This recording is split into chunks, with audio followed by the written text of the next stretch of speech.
say what the political stuff and things are, so you have a sense of the size? Yeah. Okay. There's Trump's racist. I'm gonna just call it what it Yes. was. A That racist must be talked about. Yes, that must be talked about. tweet about the Obamas.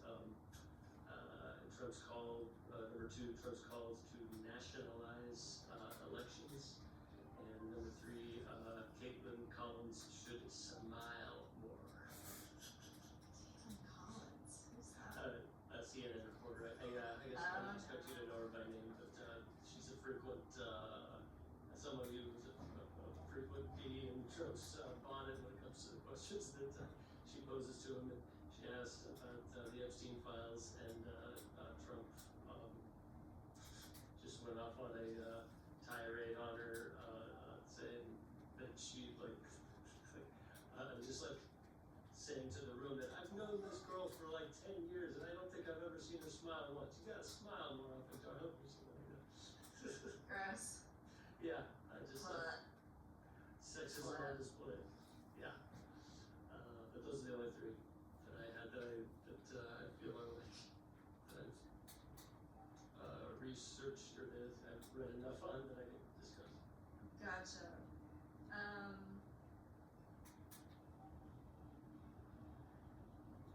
And then I have some action item wrap-ups or returns. Return to action item things Okay. that I could do as well. So, where do you feel is the vibe for starting? Do you have a feeling of the vibe for starting?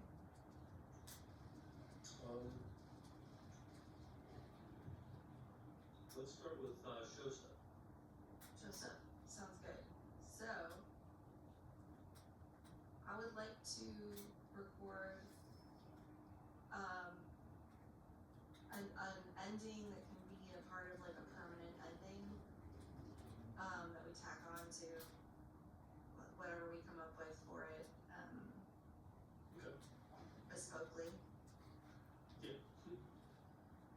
I'd like to reference going to look at the full version of the episode in a permanent ending. So like I'm gonna edit these down considerably, but I have enough to like you just watch us talk if you really want to. If you want to do that for whatever reason, there you go.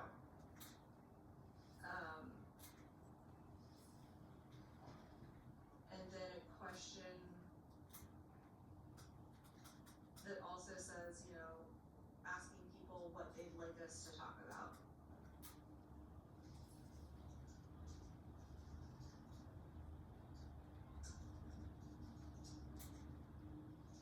Do you think those are good? Yeah, I was just writing them down. So reference the unabridged, link to the unabridged recording. Ask what folks want us to discuss. And were those the only 2 bullet points, or was there something else? That's all I have right now, but if there's anything else you can think of that would be good to put in a permanent ending style thing, we should do that. Because right now I have the full ending of the dancing with the scrolling. That's like its own thing, so I only have to animate like the little part in the front. So if I have this ready to go, I can just pop that onto the end of every one of them. So that it would come after the dancing? No, come like during the dancing or just before the dancing. Okay, yeah, because also like folks can tune in to watch the credits or they can move on. Yeah. Okay. Yeah, that's good. So I would like to do those 2 things. We don't necessarily have to do them today if you would like to let the nanobots do some work. Yeah, that's generally what I prefer. Is taking this as a lookup. Got it.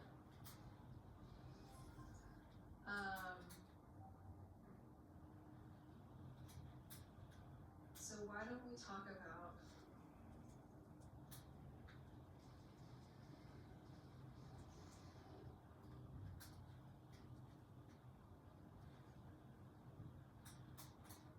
maybe the Super Bowl, because that's definitely currently relevant Okay. for sure. Let's do that one and see where we go. So I decided to partake during the Super Bowl and was off in my own little corner of the room editing footage because Joe was really sick, so he was laying on the couch. And started cataloging some interesting ideas. But then also there's the whole Bad Bunny concert controversy. Yeah. So, Controversy. controversy.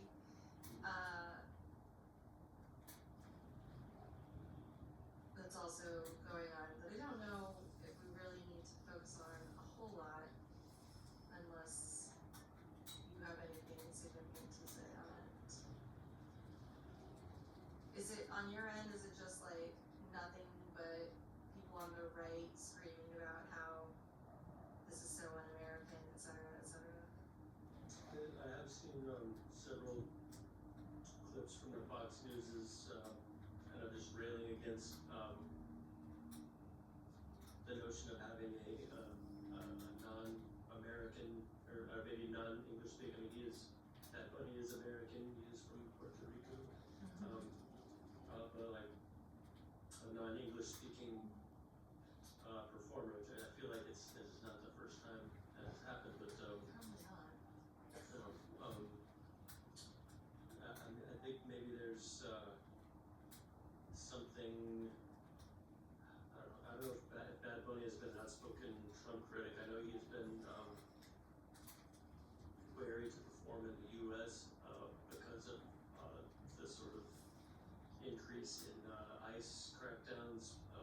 He feels his concert, which would be very Latino heavy, Yeah, would likely be targeted by ICE. Targeted. Yes. wholeheartedly. And so maybe that sort of moves like that have put him on the MAGA shit list, and thus like these sort of right-leaning media platforms have felt obligated to paint Bad Bunny as the enemy, and thus this halftime show is un-American.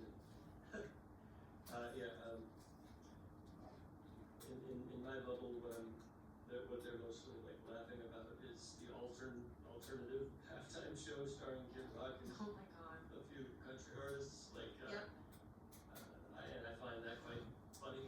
That like they're so offended by the prospect of Bad Bunny performing at the halftime show that they're gonna like take their ball and go to this other playground. It's just that is such a Trump-esque move. It's like they're just kind of following in Daddy Crybaby's footsteps.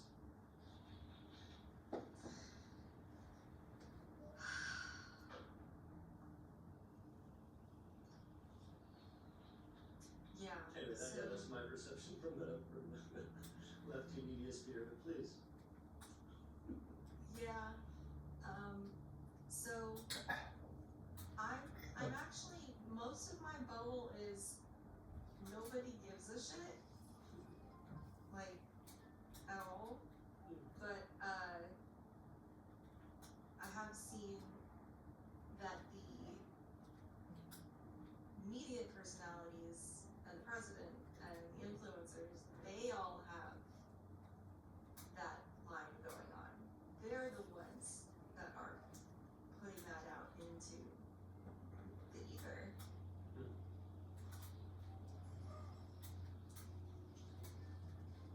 Most people don't give a shit that he's from Puerto Rico and he doesn't speak English. Did you do an amazing show? Awesome, good job. I didn't catch it, but did he do an amazing show? I was entertained for whatever pieces Ricky Martin, nice choice. Does he look like Ricky Martin? No, Ricky Martin was actually there. Oh, he wasn't, okay. Yeah. I heard there were some surprise guest performers. Yeah. Lady Gaga, I think. Lady Gaga, yes. Yes, I think it was Lady Gaga. That's cool. Yeah, so it was interesting. It was visually engaging. I think like any piece of art, you don't have to hear the actual words to understand its meaning necessarily. Like, Especially the way he did it, with how physical he is with his performance, you kind of know what the song's about. yeah. But yeah, I liked it. I thought it was fun. I'm hearing that there is a backlash, but it seems to me like it's mostly just coming from the media pundits, the influencers, and politicians. Like, all of us regular Joes really just don't give a shit. So like, if my question becomes, if all of the influencers and politicians are carrying this message, like how would you know what the larger swaths of average Joes and Janes, like how do you have a sense of what they are all saying if like the influencers that are listening, that all these people are listening to are up in arms about it? I referenced those study poll things, Oh, didn't I?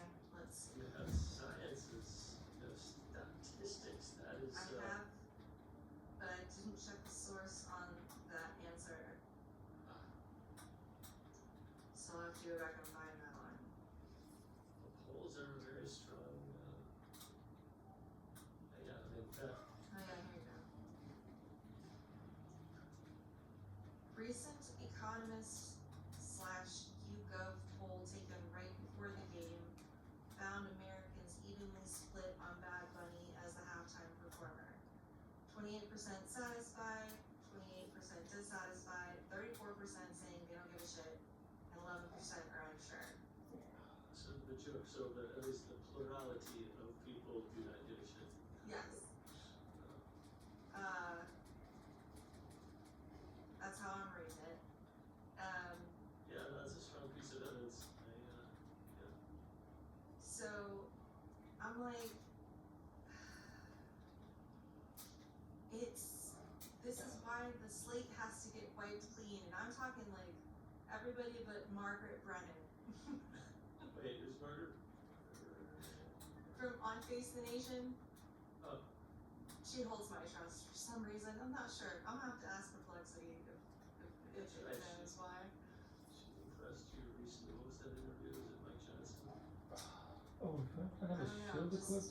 But I've been, I God, I did that yesterday too. very much appreciate her. No wonder. I don't know. Oh, Go forwardness though. I'm not sure what the word is. I just like her style. Doggedness. Maybe? Like, She won't let you get away with something. She's going to ask you about this thing until you answer the question to her satisfaction. yeah, let me I feel like that's the why I word. like her so much. I don't know. Kate Brennan? Maybe? Margaret Brennan. Margaret Brennan.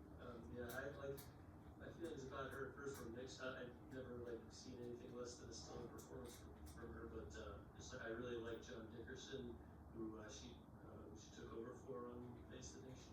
Oh.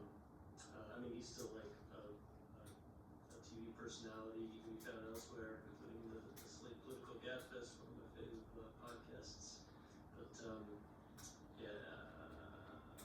so like it's like, wow, she's got some mighty big shoes to fill, but she's filled them well as I see it. Good. Yeah, That's good to know. I was gonna look up the word dogged. Having or showing tenacity and you persistence. know what, I'm gonna reboot What's tenacity? this with a full, or with a shield equipped. Tenacious, that means, Ruthless,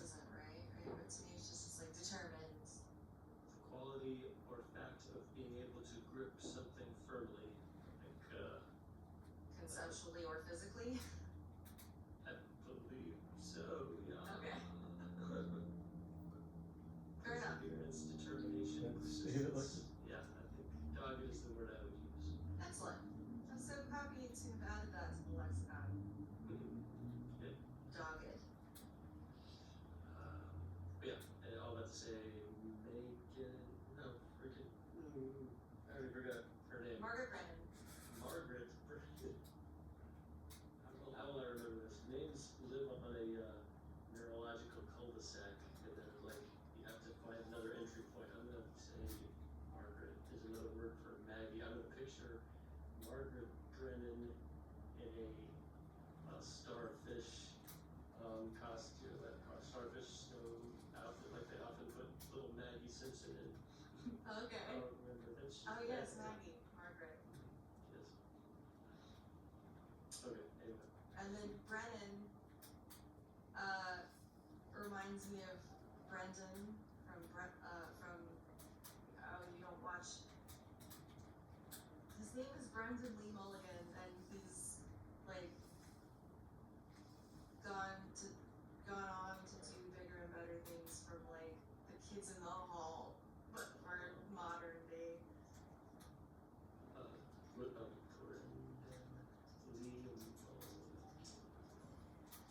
Oh yeah, okay, I recognize him from. Yeah. No. Okay. No. He's not in The Kids in the Hall. He's in a thing that I liken to similar to The Kids in the Hall, but for this generation. He's on Dropout TV. Okay, I kind of want College Humor.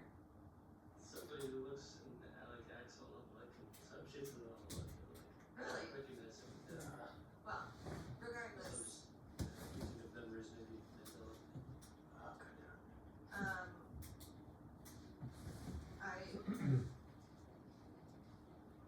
I don't.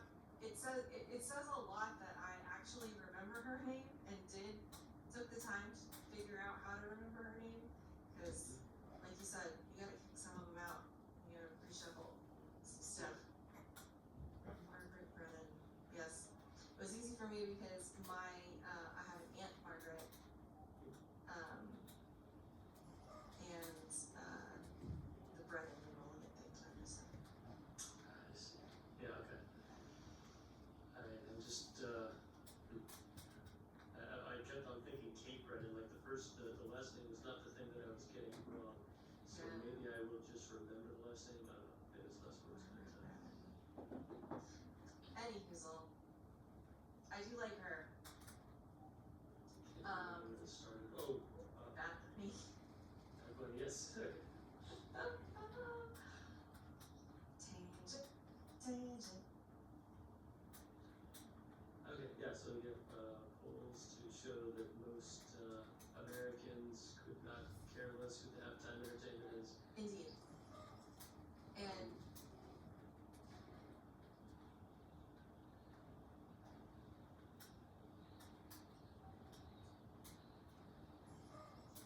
And so I felt like it feels to me like we're being told what to think, and we should be wary.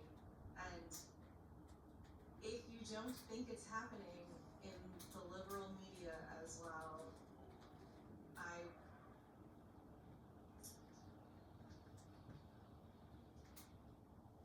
fear for their minds. Nope, that's wrong. It pains me. It pains me for people to feel like their side is squeaky fucking clean. Yeah, no, I'm certainly not making any claims to being that the lefties platforms like NS Now and CNN are squeaky clean.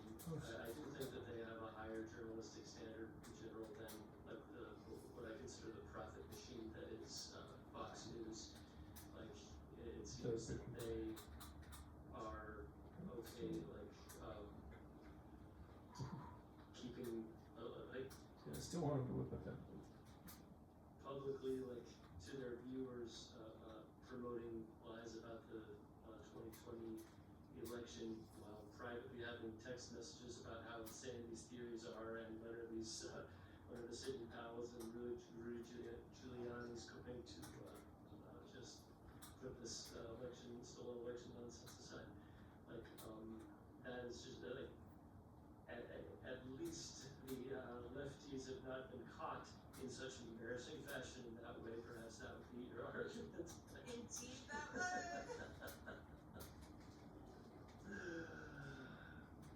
But I digress, you know, the absence of fire is not necessarily evidence that the fire is very well, the absence of smoke, the C.S. Lewis quote is like, the absence of fire is proof that the fire is the absence of smoke is evidence that the fire is very well hidden. Reminds me of Tommy. Kind of sarcastic. You can get a good look at a butcher's ass by sticking your head up there. What was that quote again? The absence of smoke is evidence that the fire is very well hidden.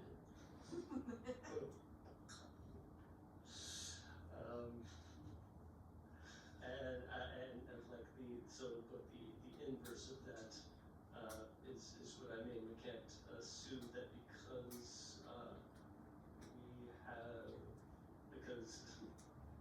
we have not seen smoke, it means that the fire is very well hidden. There may very well just not be a fire. Indeed. That's also why the opposite is true, where you say you can't just sit there and say where there's smoke, there's fire. That's you never know. The smoke may be coming from something else. That's true. Like my friend, co-worker Ted,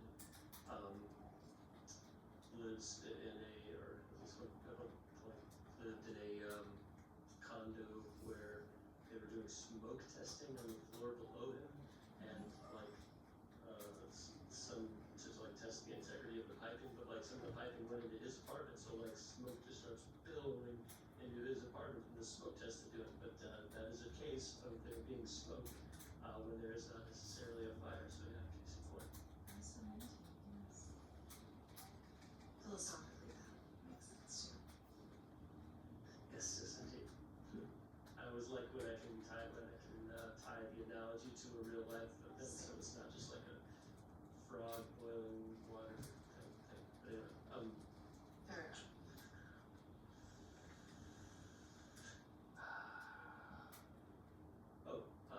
wait, were you making a point, or You were I made your point for you, but You were talking about Fox News and its like very clear agenda because of that you can tell because of the people that got caught.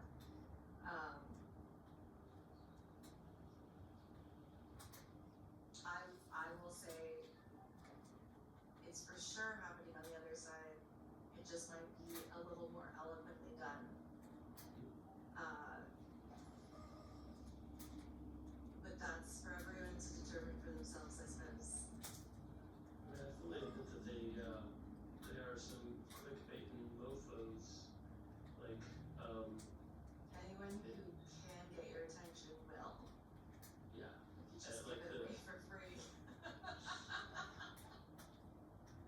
Wait, what? If you just give it, I mean, I don't think it's, I think I'm giving it away for free necessarily, but like, they do push my buttons, like, I think it knows who its viewers are, the ones that would not touch Fox News with a 10-foot pole. They want the opposite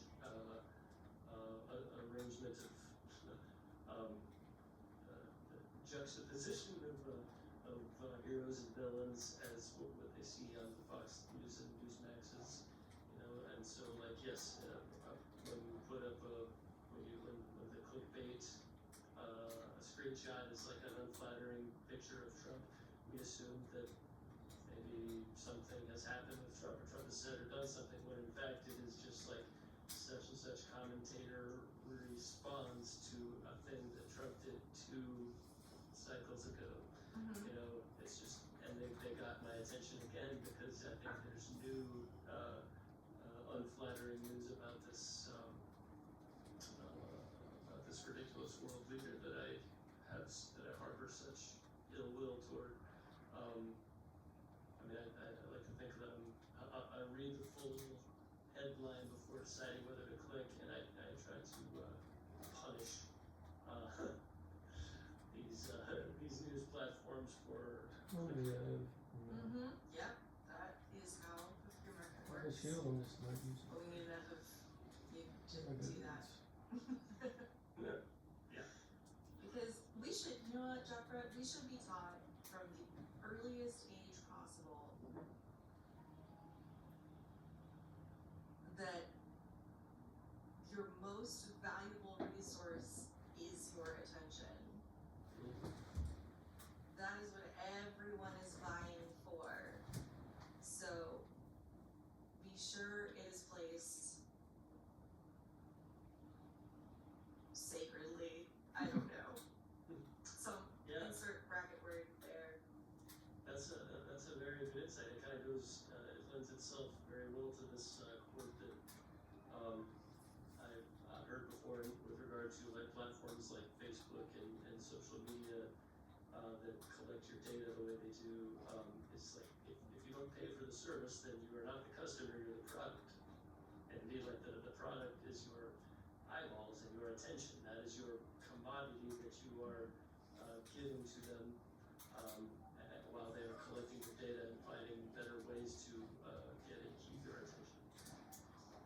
Yeah, and it's because it's one of those fucking things we didn't know was gonna be a pitfall we'd have to account for before it got too out of control. It's out of control now. That's why I need quantum computing to step that shit up. Because I feel like that allows our independence from them with Web 3.0 or whatever it was. I'm still not seeing the connection between like how quantum computing will solve everything. It just seems like Not solve everything, but if you can make computations much faster than you normally can,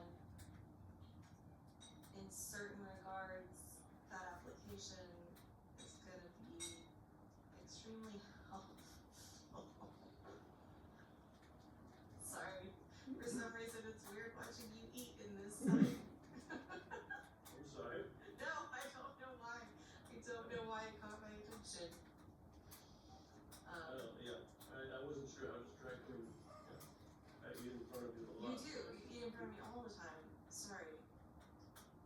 It's different in this. Yeah. I don't know why. You are a bit farther away. You can see more of me. Yeah, that's true. Maybe that's it. I don't know. Doesn't matter. I don't mind that you're doing it. I just didn't. My brain's a squirrel. Heavy squirrel with massive. Hey, we've all been there. We're in our divergent brains. Yes. What are we talking about?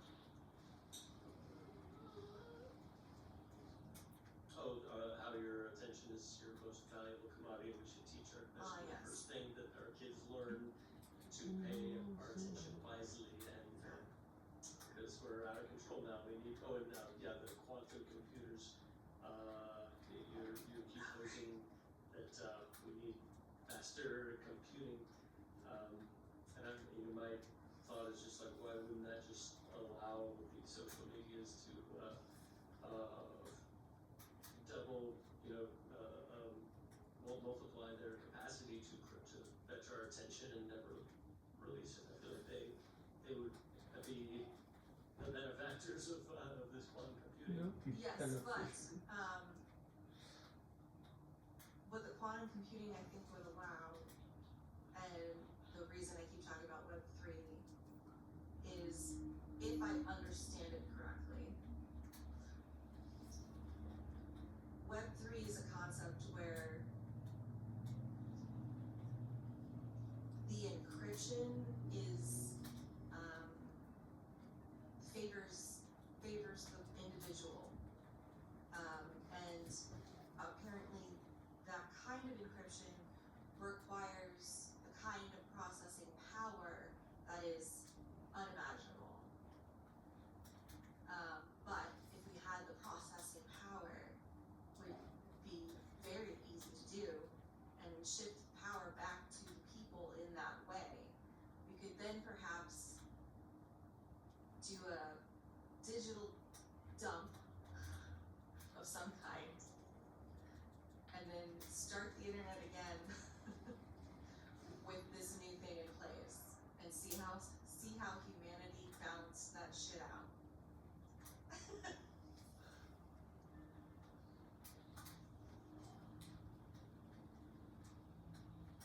Okay, so if I'm just stealing internet.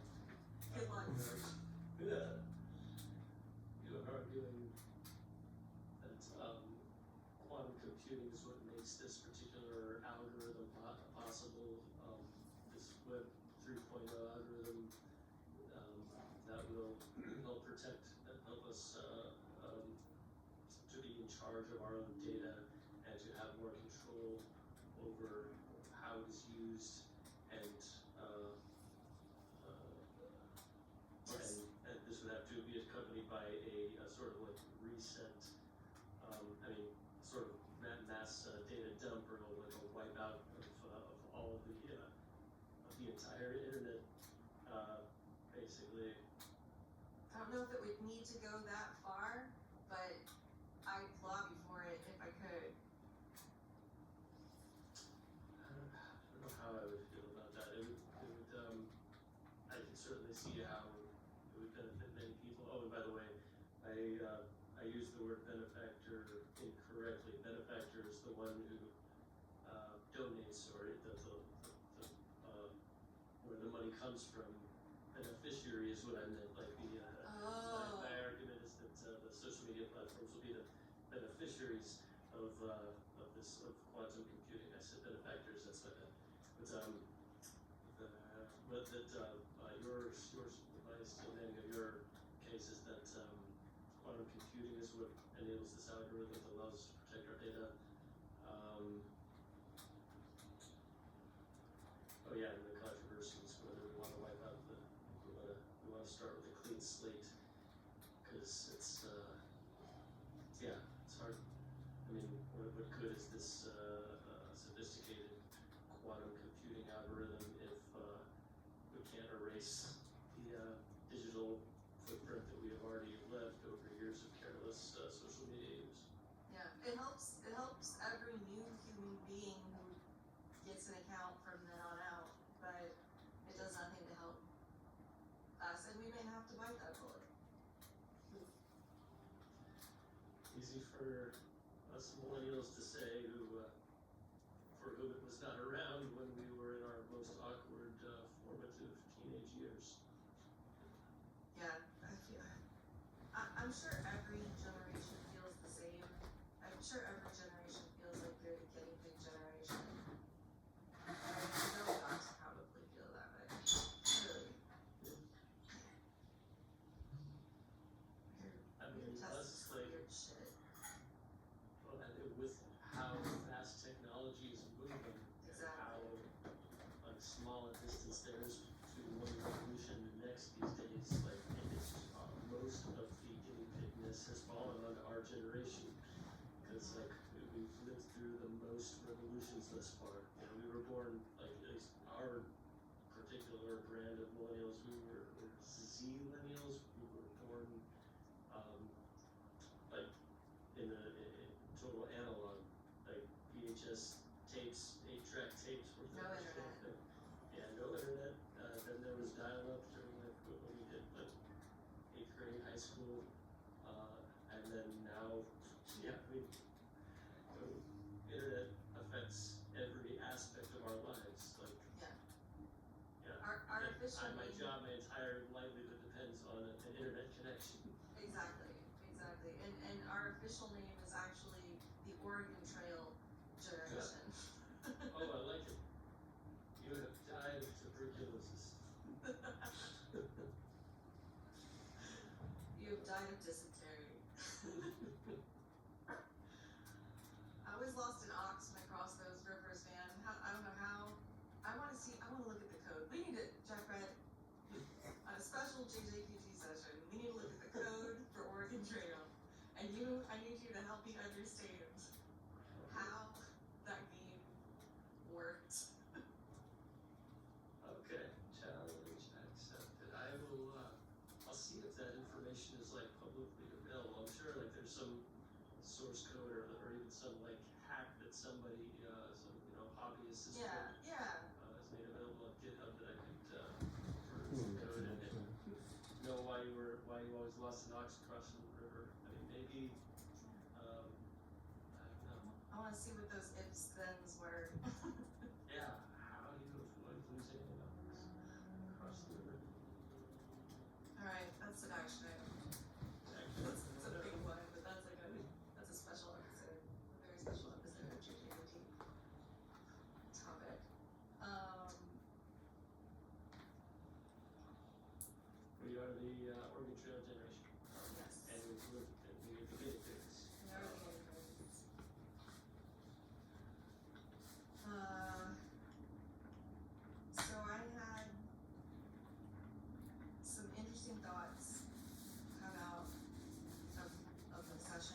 And I would like to go through them and you just stop on any of it you wanna explore further. Okay. Congress's job is to define and restrain the power the executive branch holds.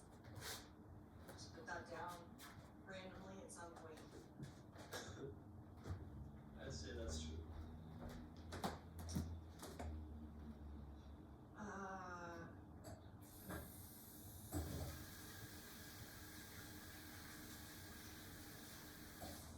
Maybe Congress should make a law saying they can vote to transfer executive power to the speaker with unanimous consent. Unanimous defined as everyone present, because what about people who are abstaining from something? That was a thought. So, yeah, let's dig into that a little bit. Is that, like, so unanimous?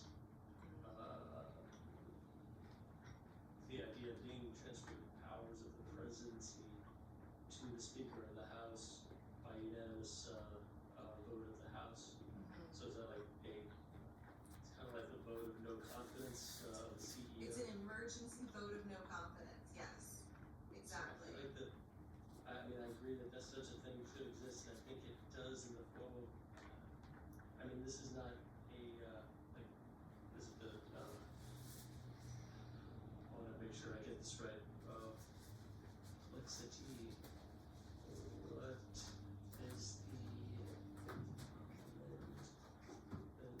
whereby Congress can relieve the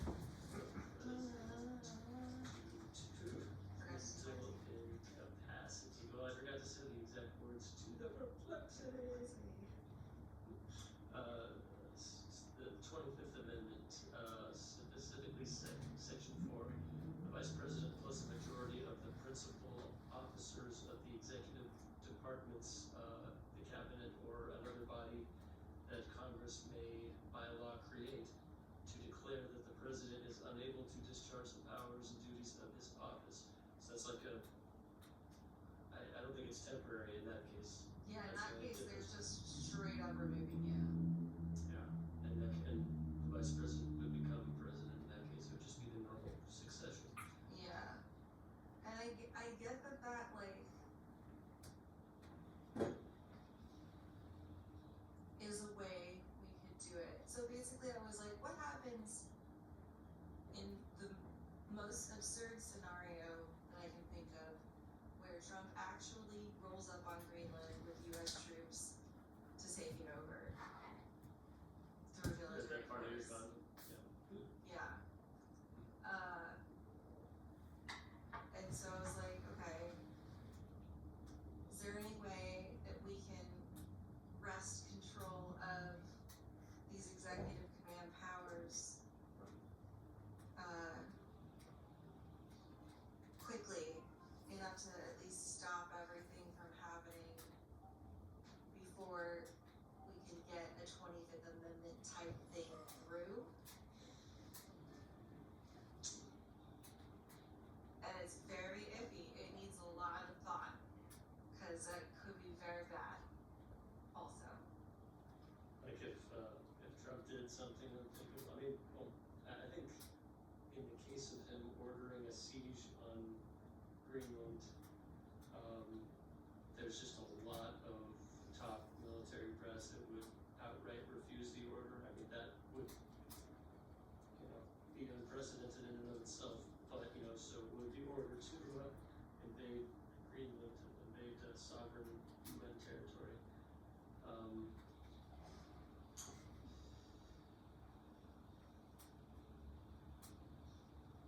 I have a point, or was that done?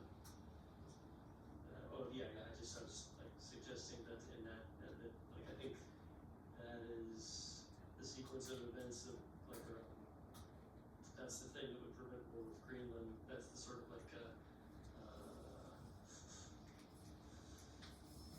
fail safe that maybe you refer to. It's not a political thing at all. It's just like these orders have to travel down some chain of command, and everyone in that chain has been briefed to some degree on refusing illegal orders. And I believe that many of those people would consider the order of an invade Greenland to be unconstitutional. I hope so. You would hope so. But isn't that why people are pointing at Venezuela? And all the things that are happening to the boats around Venezuela.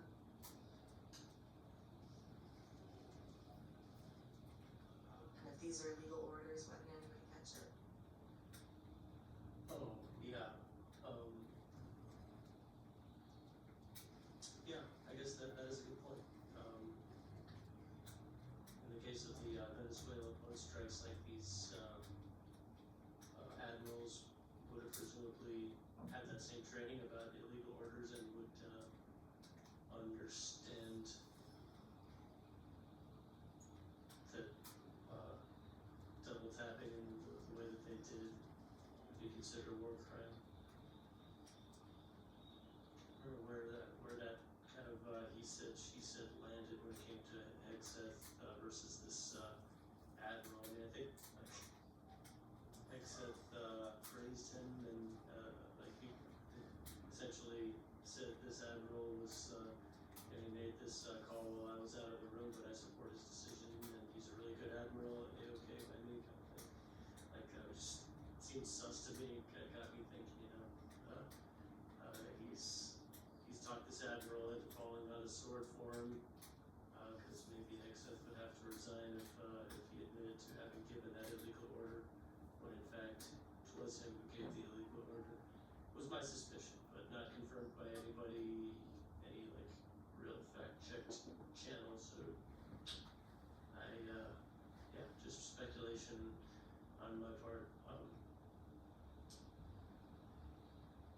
Perhaps it really was this admiral's call, and he, for whatever reason, relayed the illegal order.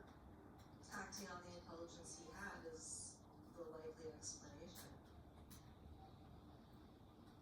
Also, like, in the context of the decision he made, like, he maybe, he wouldn't have had the intel that, these were people floating out in the water that posed no military threat. Yeah, like maybe that intel came after some other intel that made him want to be better safe than sorry. Kind of situation. I feel like the rules of like if you don't have the intel, if you can't see the target or have a clear like image of what you're about to fire at, rules of engagement would say you shouldn't fire in that case, right? Because who knows who you're firing at. You're the one that was actually in the military. I don't know. I mean, rules of engagement were never part of my job description. Like, I guess like we all had to know some stuff, but that knowledge is long gone. Fascinating. Never mind. I guess what I'm saying is it doesn't seem unlikely. It doesn't seem like incredibly unlikely. Whatever the word for that is. That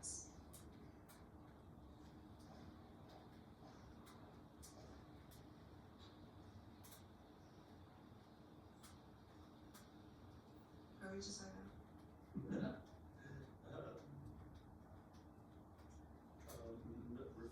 military dress refusing unconstitutional orders and the Venezuela strike, Yes. and then with that information until the admiral had.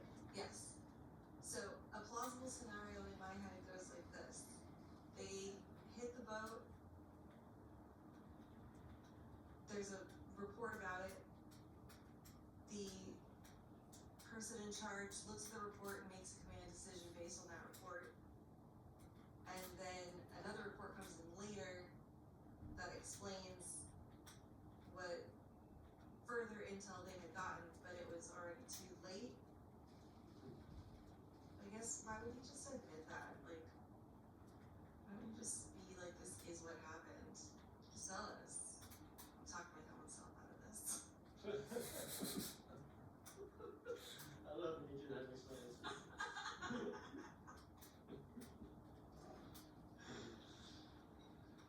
Yeah. Anyways,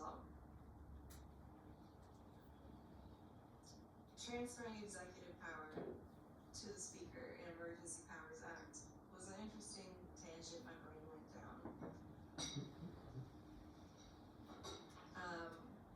And it went down into a perplexity hole as well, where it ended in something that's like, huh? I think you shared that with them.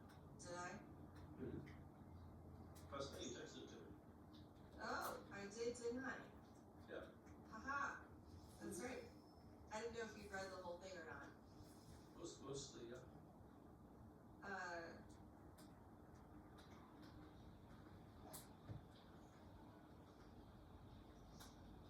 So then Congress has that power, let's remind them, taking the power away is the best thing to do amendment time.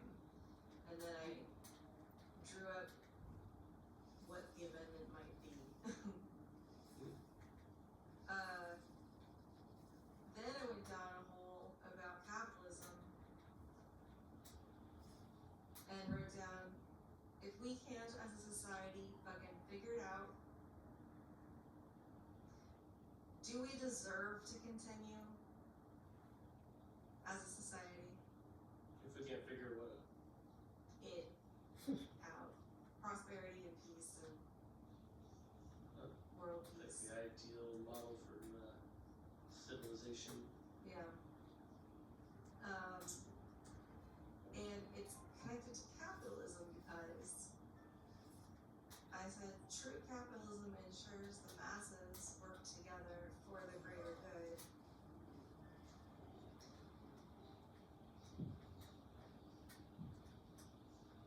Would you pin? We are more connected than ever. We should easily be able to shut this shit down with concentrated efforts. And then the only reason anyone ever gives up power is because it affects their wallet.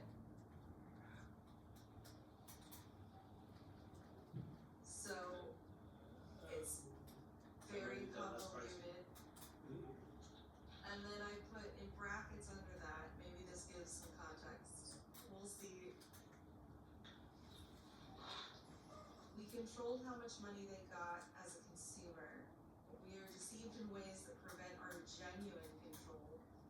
Those are the restraints we should be putting on them. Legal things are loopholes and sidestepped, but revenue holds the reins. If you have to deal with the elephant, at least make it so the person in control can get back into control. I like the rider elephant analogy always.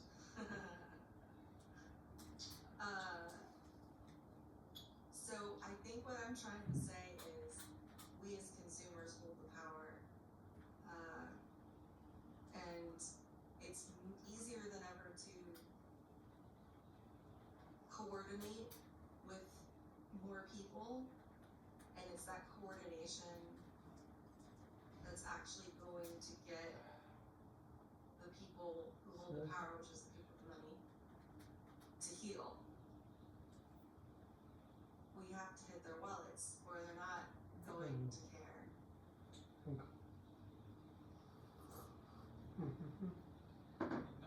Are you suggesting so like a movement, like where boycotting or like depriving these like tech giants or subscription services, whoever, of our money to get their attention regarding like well, many have made the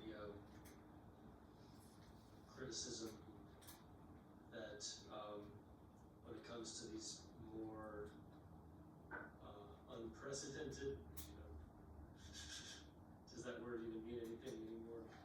Unprecedented unprecedented moves that our current president has made, like their big business seemed like they would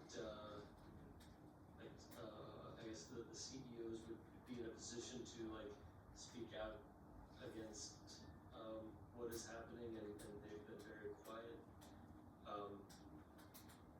And like I think that the presence of so many tech bros, so many of the like top sort of tech minds in the U.S. were present, you know, and visible at Trump's inauguration. I don't know, it raises some eyebrows as to like how easy it will be to coordinate in the future when it comes to things that we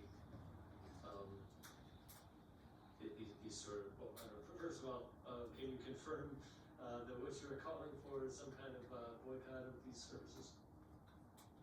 Some sort of, yes, movement like thing where someone's in charge and they all agree to do the thing, the economic thing that they recommend doing or something that will, you know, make the price of oil go back down or something.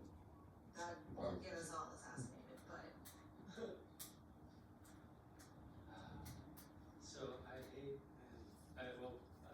two things, that I'm about to say this, and also that I have not said it sooner or acted on it sooner. The sort of movement that you have ideated here. Scott Galloway is basically the leader, is pioneering such a movement. He's calling it Unsubscribe February. okay. And he has a specific list of services that have shown deference to the more like authoritarian tendencies of the administration. And the goal is to do as you just described, get their attention, get the attention of these big media conglomerates by voting with our dollars. Yes, exactly. And like, yeah, he's got a list of some kid lists. It's a protest that doesn't require you to go out anywhere or potentially become in danger or endanger other people. Like, it's the most effective protest you could ever perform. I'm on board for anyone genuinely doing that, and I would love to understand his decisions and process and movement more. Oh dear God. What? I'm just like reading through the list. I'm just like, oh, make it stop, make it stop, make it stop. Are you a list of what? Of services that Scott, the resist and unsubscribe movement is what it's called. Oh no. Let's see, a list of subscription-driven consumer tech companies that we have identified as having outsized influence over the national economy and our president. Amazon Prime, Audible,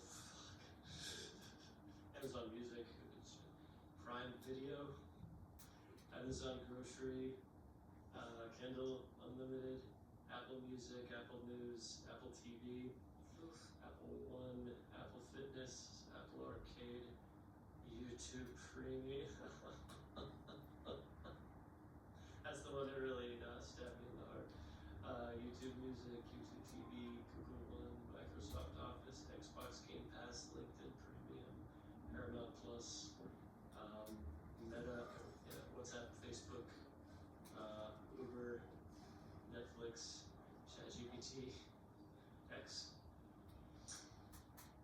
Fascinating. Yeah, we can't do all those at once, but you could change a group. You should pick the most effective group that will do the most damage on that day and go with that for a month or so. It's yeah, like Hit them for 1 month. Mhm.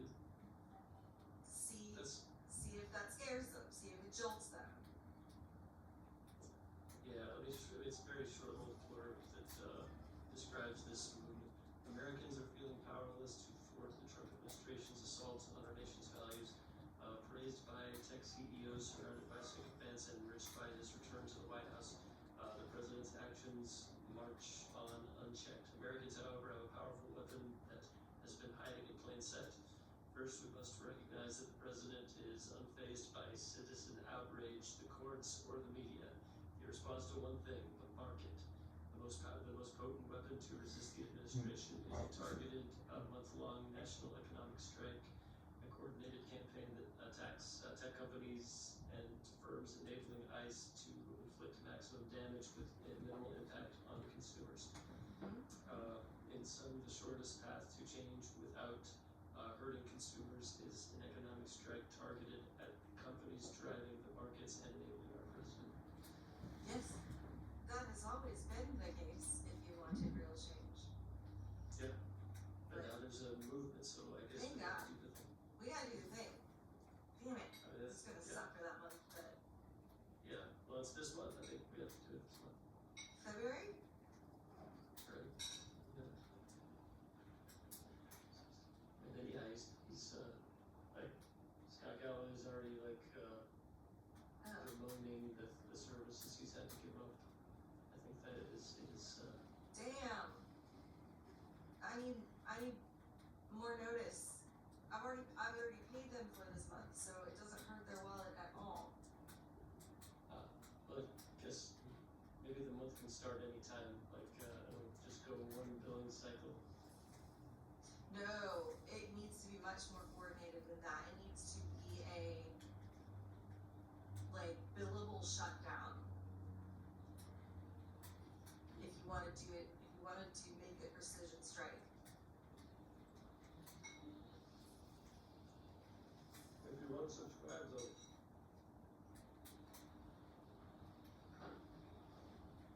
The act of unsubscribing, even if you've already paid for this month, means their projections for the amount of, revenue they'll take in next month goes down, so like that still gets their attention.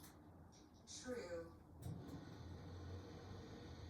But it's just, now I have to hope that all the people who have been doing it so far are strong enough to keep it going long enough to get everyone on board. Does that make sense? A lot of people who listen to this, podcast, a lot of people are participating in this. How many people are participating? I don't know how many.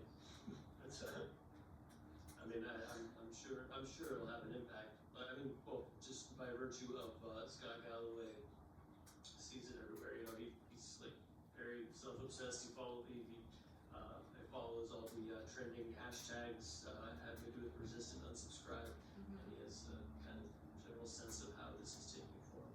Well, Scott Galloway is somehow not getting his brand into my bubble. And he needs to get on that shit, because there are a bunch of us over here who will be willing to participate in that kind of thing. Adjust your algorithm, bro. Well, it's your algorithm, like, can't you just search for Scott Galloway and click on a few videos and then boom? No, sorry. I more mean like when you advertise through these services, like whatever, you can pay TikTok or you can pay Facebook to show your shit to them more often. Like, invest in putting it into my bubble rather than relying on me to have a friend like you to tell me I should probably do this thing. Is what I mean. They need to work on their ad targeting. I guess, yeah. Because this kind of thing is likely to do harm if it's done well. Well, that's not the right way to say it, but It's likely to get their attention to Yes. a communicate our displeasure. yes, nobody loses their lives, nobody's in physical danger way of communicating your displeasure. And not having to go out and march in the cold. All the things. Which, I really applaud the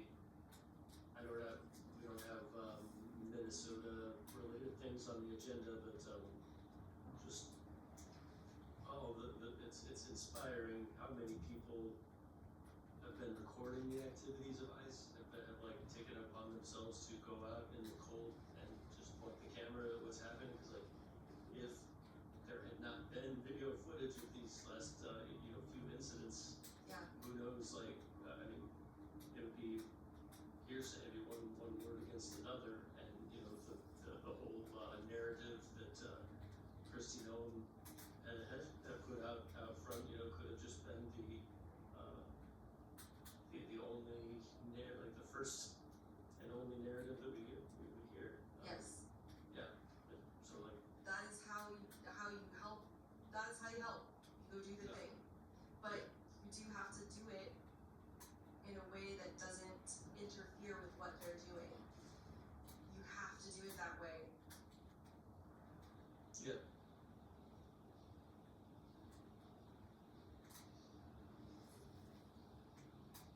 Yeah, we're in agreement.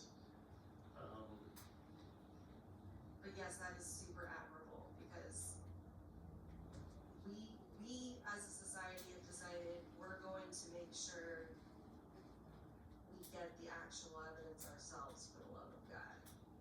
Yeah. All things. I guess. It's endearing, I love it. Yeah.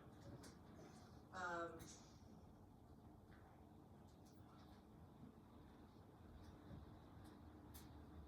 show you about ICE because Oh yeah, just we were talking about the resist and unsubscribe protest, and then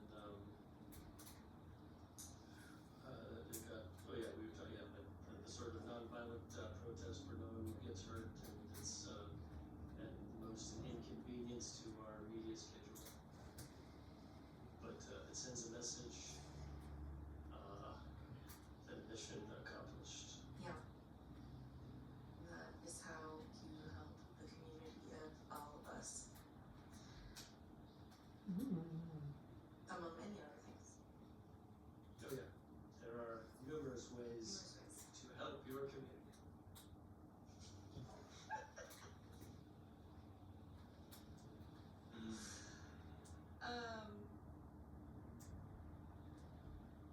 Give me a moment to pour myself an apple juice.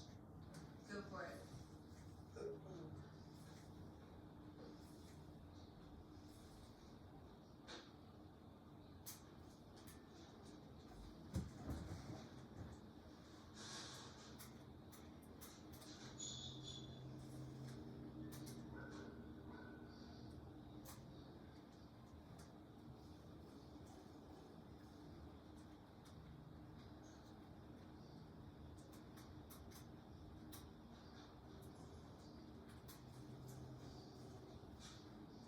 Chuck Brett, I need you to find Kilton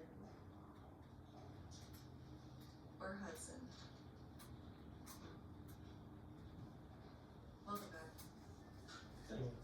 Hudson, are these Breath of the Wild? So did you? So if you want, I can either continue reading my high thoughts or just continue reading my high thoughts that are political. You can continue reading your high thoughts unfiltered. Utopia is a schizophrenic's mind talking to itself until a compromise is made. And then followed by, we are just a cosmic entity's schizophrenic mind. How much THC did you consume? Are you sure THC was the only thing in there? Yes. Well, I mean, no. Somebody could have spiked me, unbeknownst to me. That seems highly unlikely. No, yeah, those statements flew right over my head. Okay, well, good news. I typed that into Perplexity. Oh. And I What is said, it? Perplexity, this was a high thought I had. What do you think I meant by this? Let me find it.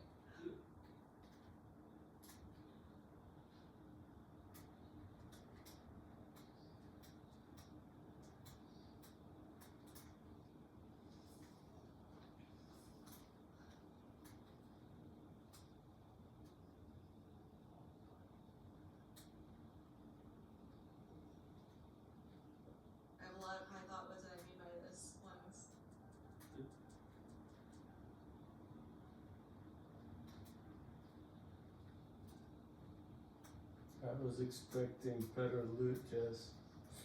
I mean, I guess I get to crack all these thingies now.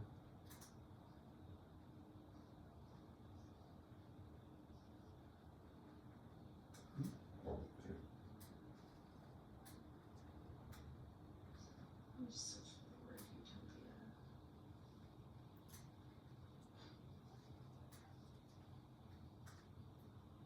Okay.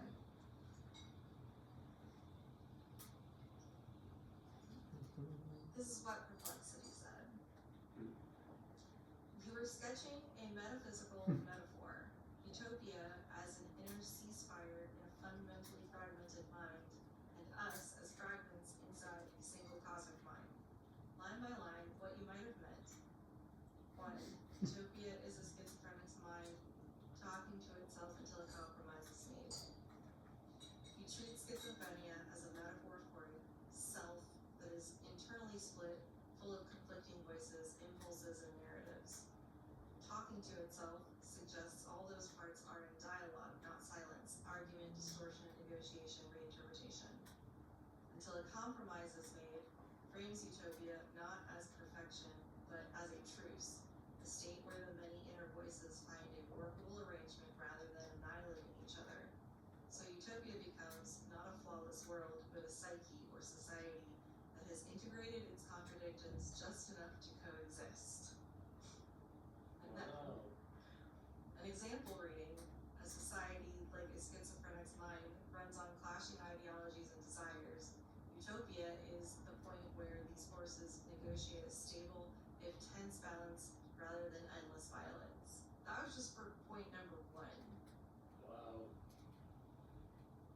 That's impressive. Goes on. It's fucking fascinating. So it summed it up for me by saying, a perfect world isn't flawless. It's what you get when a fundamentally split mind finally negotiates among its own voices. And perhaps all of us together are just the troubled, divided thinking of a single cosmic mind, slowly arguing its way towards that peace. Okay, I get it. Huzzah! This is the best use of AI ever. Help you Yeah, understand wow. what I was thinking. No. I wrote this down. What was I thinking at the time? Parentheses, I was high. Yeah. It's fascinating that an LLM put that out. Yeah.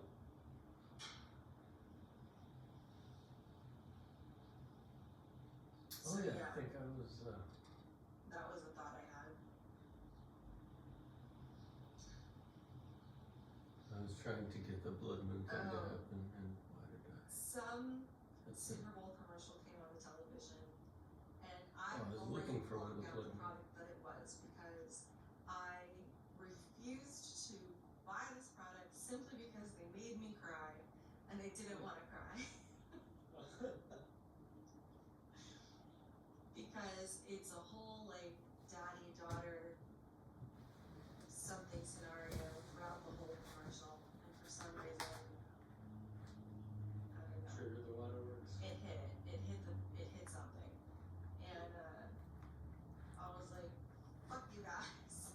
I was not looking for this tonight. I do not consent."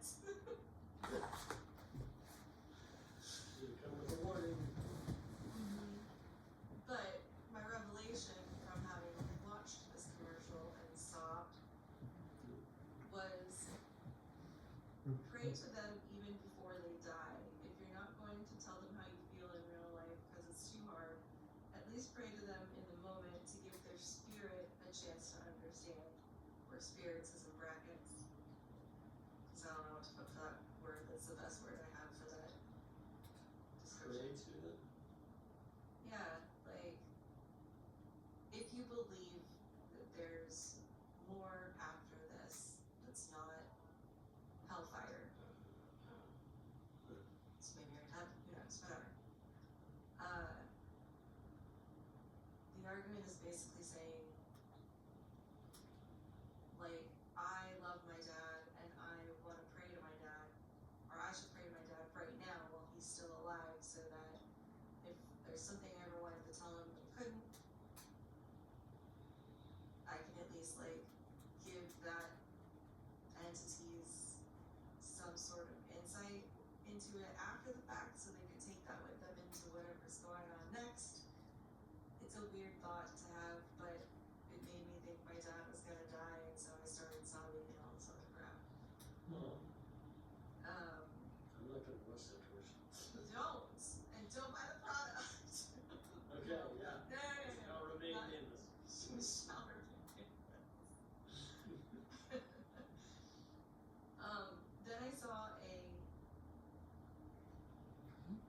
then I saw an ad on Facebook or an article on Facebook, something. Then I saw something on somewhere else that was basically an article saying a woman burned down her house because she saw a spider and her first instinct was to kill it with fire.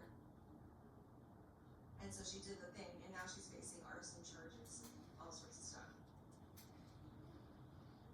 I found that fucking fascinating. That's a true story. I did not double check if that was a true story, but if it is, I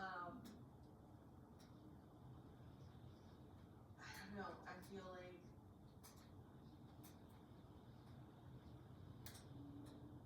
on the one hand, we all have instincts, and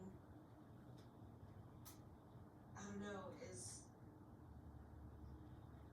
maybe that's the line where autonomy stops?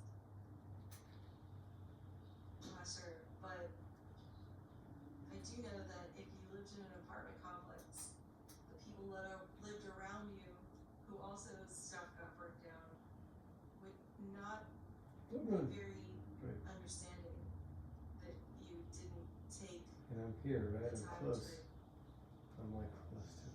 think about it. Where is it? Yeah, like, I mean, it's kind of, This is it. I don't know, maybe there's some context that we're missing about like the size or the menacing nature of this spider, but it seems unlikely that you would reach an age where you own an apartment or you're an adult who lives in an apartment and you have not found a kind of go-to way of killing a spider when you see it. I mean, that your instinct would be that's kind of the sort of instinct that should have been trained out of you long before you ever reached the age where you would go out on your own, right? Like, I mean, how many spiders did you kill growing up? Probably a lot, right? No, I mean, No? no, definitely not. In the case of our dear friend Amy, I almost guarantee you, she's never touched a spider in her whole fucking life. She gets somebody else to do it. She'll put a cup over it and wait for someone to come deal with the problem. Yeah. She's gotten there. But like, if you genuinely have that fear and your instinct is to set it on fire, I don't know, how are you at fault for your instinct? Like, where's the line that we allow for instinct, but also you should have known better? What is that line, I think, is the whole point of why I wrote any of this down. And you know my answer to the question is like, there is no line because every action that we take is the result of, the actions that preceded it. A direct consequence, like unbroken chain from the dawn of history. Yes, but since we can't live our lives as though that's true, we must revert to my thing. See, I think it's, I've said that, like, I feel it's useful for us to behave as if we do have free will. I think,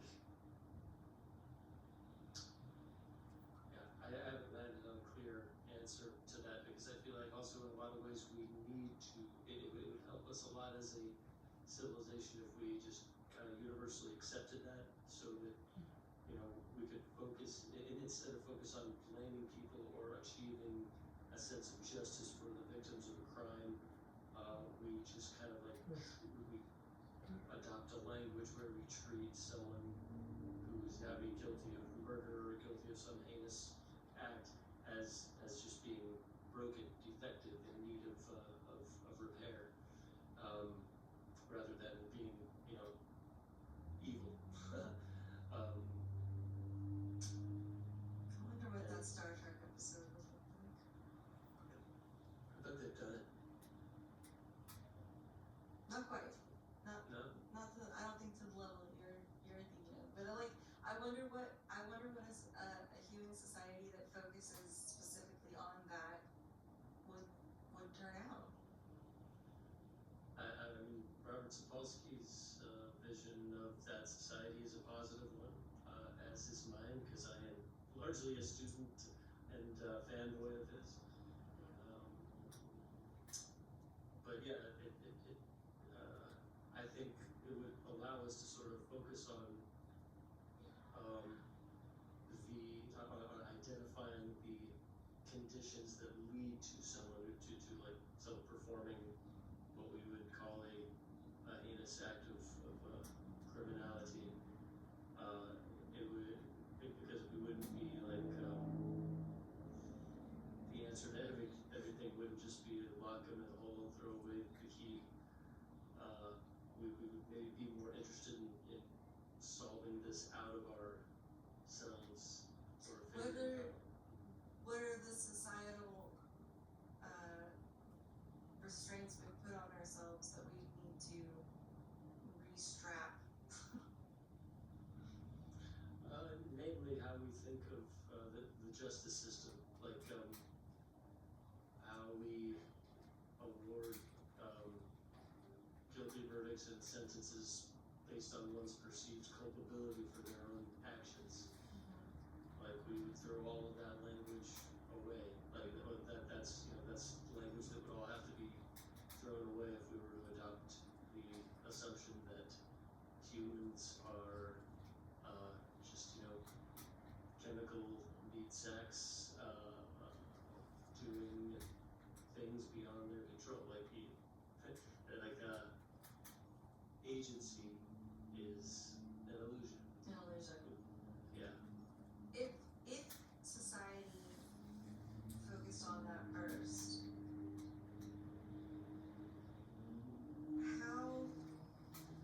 how much of the people in today's society do you think would just say, well, fuck it, and do whatever the hell they wanted? It's a good question. And I think the honest answer is not very many. I mean, ever since learning that I've had ever since, as I understand it, learning that I do not have free will, I wouldn't say that my behavior is much different. Like I see myself still like motivated to do well at my job, to do well in life, because I enjoy the chemical fix that I get from receiving a compliment for my good work, or you know, a hug from an attractive person, or applause for a good musical performance. Like I'm still motivated to do things that will get me these positive chemical rewards, and throwing out the concept that I am a good person, or that like there is even a scale of good and evil to worry about. Just abandoning that whole concept in favor of having the legacy of being a good, genuine, salt of the earth person that you can come to. And having that reputation gives me the biggest chemical fix that I could hope for, and so like I want to move in that direction. It's completely selfish as I see it, but to the world it won't look that way. And so you feel like more people than not hold this point of view? No. Otherwise, like, there would be more of a call to completely overhaul the justice system. So then what is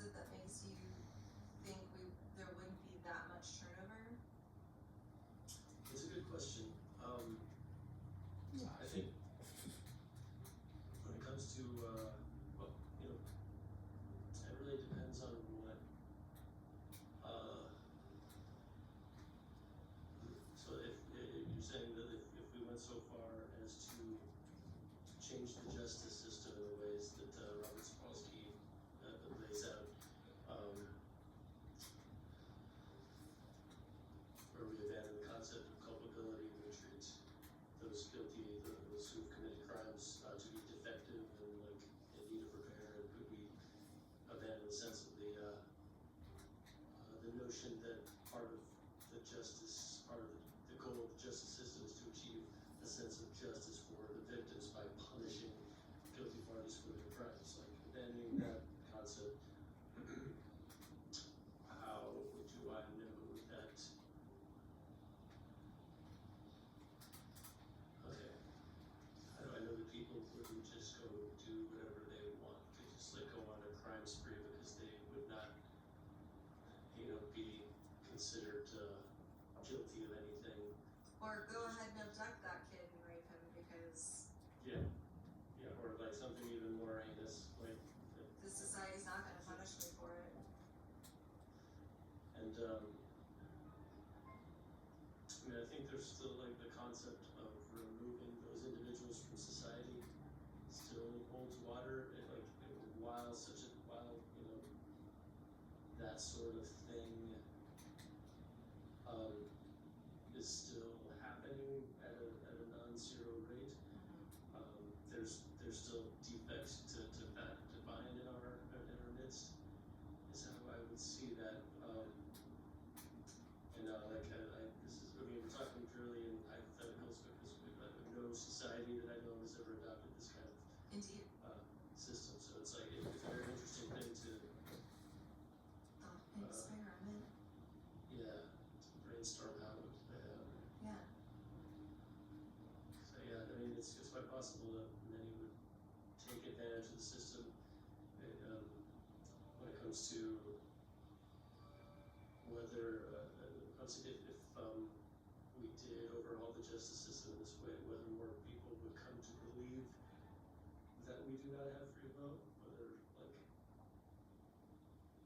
once the justice system flips, would that have the effect of kind of like clearing, like changing the zeitgeist, like changing our language of how we refer to who cheated on somebody, like I can't believe that bastard turns to oh, I'm so sorry that he experiences that defect. I had a lover who also experienced that defect.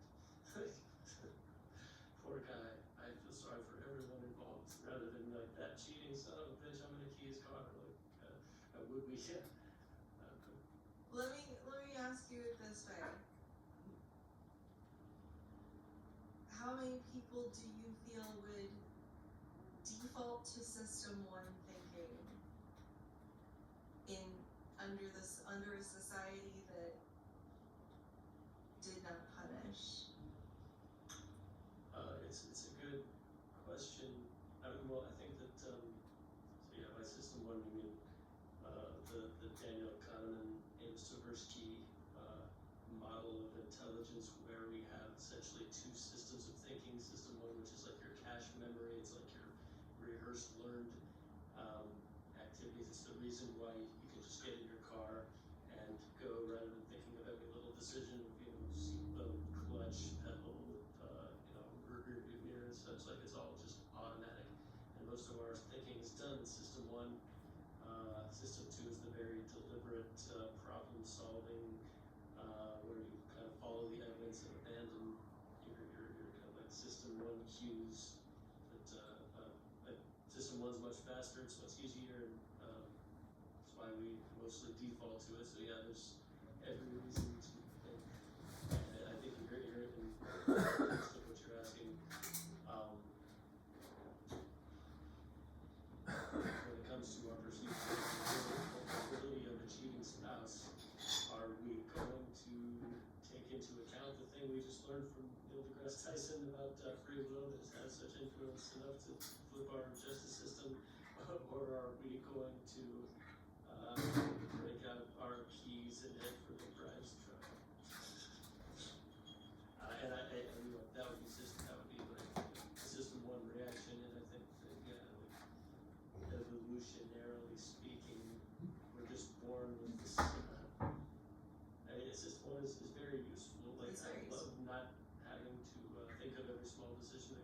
to getting that car out of the driveway every time. It saves a lot of energy. I just think that like apply a deliberate application of system two thinking would solve so many problems. But yeah, as you inferred, I believe that, I mean, yeah, if somebody, if I had a kid or even like a little cousin or something, and someone abducted them and did something horrible to them, it's like the argument Sapolsky makes about Hitler, what he would do to Hitler, even though he himself does not do anything evil. I would have every desire to see anyone who hurts my family or friends, to come to a very painful, very punishing sort of justice. Yeah. System one would be screaming loudly at me. Cocktail of emotions in this history is very interesting. Which test crew is that? Humans, Yeah, humanity, modern century. yeah, we do have, and yeah, we kind of like celebrate, I don't know about celebrate, we enjoy laughing at other people's oversized reactions, hence like shows like the Real Housewives of such and such. Oh yeah, I wrote that down. At some point I was like, but wah wah, because reality shows make money. And therefore that says something about society. How like they can't be trusted with the aliens.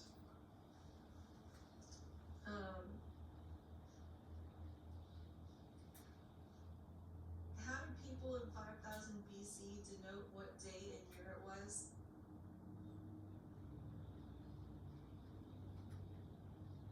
Like obviously they didn't know when this event, the significance of an event 5,000 years from now. So yeah, they use it. Mayan calendar. Did you ask the perplexity? I do not.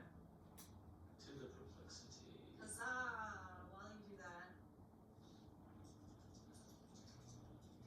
I wrote down, there was a Coinbase commercial that convinced me all the sleeper agents had just been activated during the Super Bowl. There you go.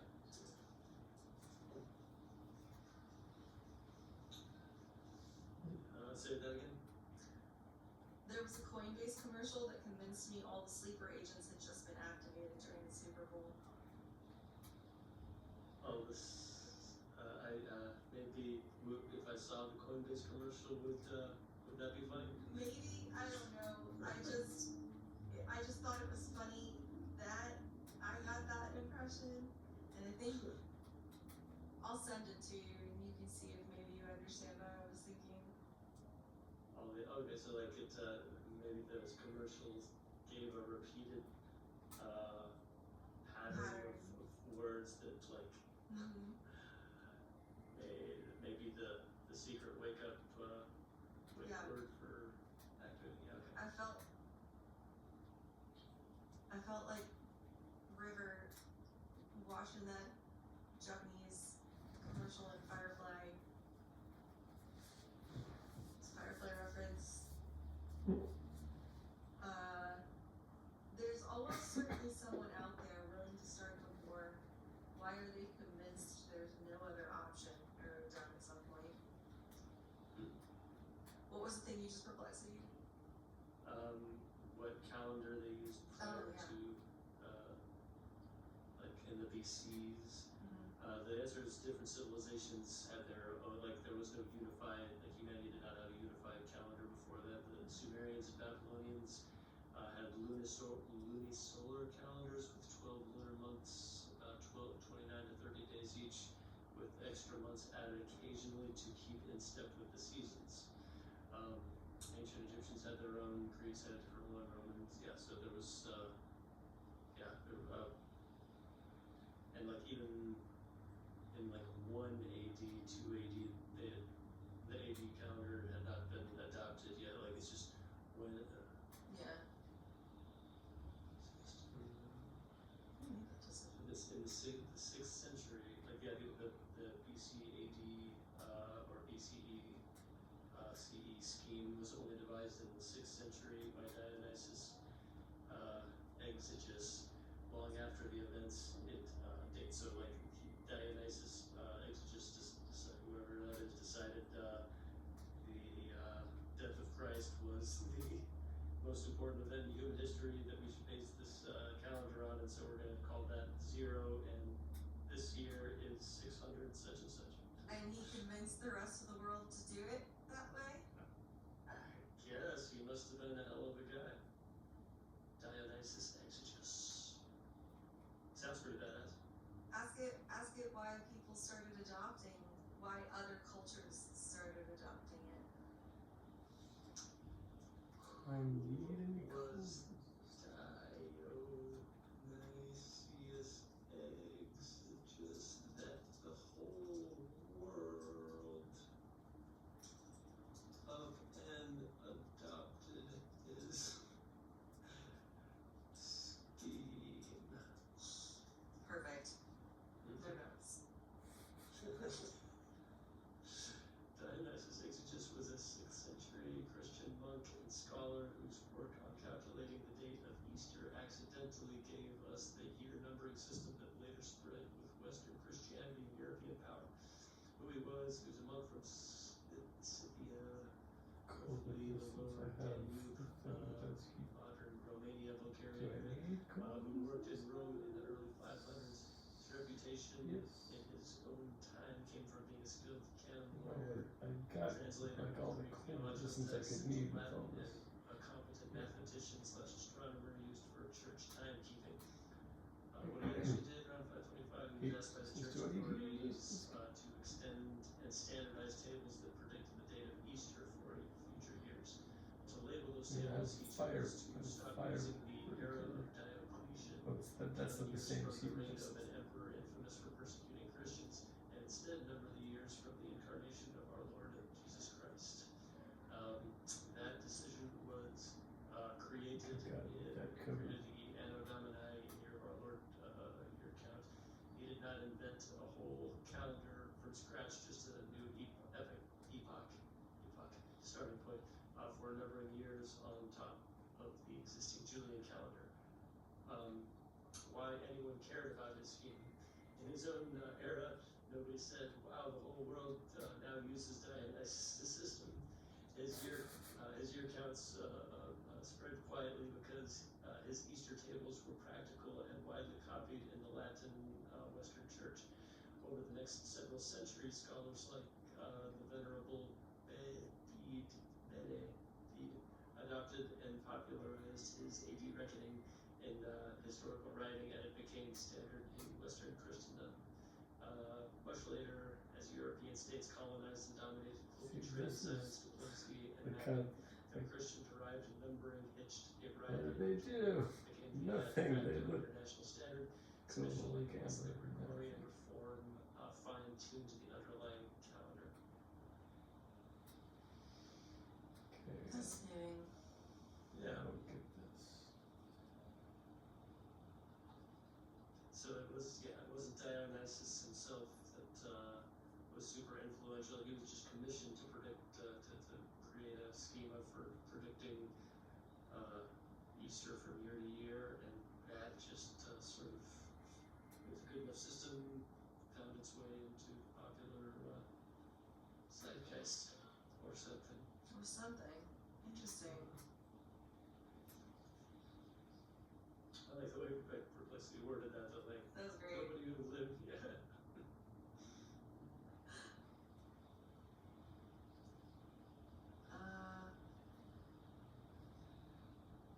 More high thoughts.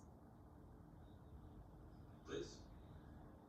When you let them drive, they can guide you to that reality as best they can. maybe it made all the difference that you straightened your leg just then because it prevented an artery clog that had a high probability rate. I think that's where isn't that what leg aches are for? Like the sort of pain that you get for like keeping your leg in one position for a long time. There's a risk of blood clots, so your body puts you in pain as a way to make you move it, right? Yeah, but maybe it wasn't like in pain. Like maybe you just were slightly uncomfortable and decided to move it. Did you decide, or did the people guiding you decide, etc.? That was basically what that was all about. I see. If you can call upon people to guide you.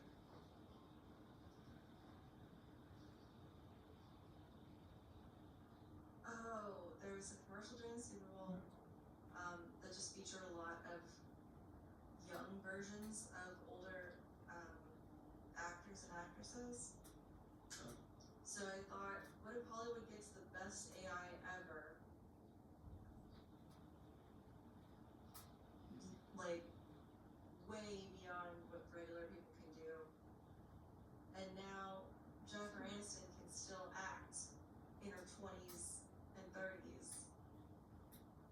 But like, it's hard to tell that that's not what she really looks like now or something. Like, the believability of it is an actor can now sell their likeness so that they can stay young forever. They can still act the whole time. But like, it's just a fascinating thing. And then like, what if do they put in clauses for what happens when that person dies? And like, do they have the ability to use your likeness beyond that? And what are those clauses? I don't know why my brain was thinking that, but that's just. I've thought about that, like as AI gets better and like we can age people down as much as we want, or like I mean essentially the technology behind deep fakes where even I could be, you know, a 20-year-old Tom Cruise or like LeVar Burton, something that, you know, I could never actually pull off. And so like in the Jennifer Aniston scenario, you're saying that like she would still be doing the acting, but they would age her down, you know, in post. And it only becomes a question of what they can do with her likeness after she dies, after the point where she is no longer capable of doing the acting and like. Someone else has to do it for her. I see.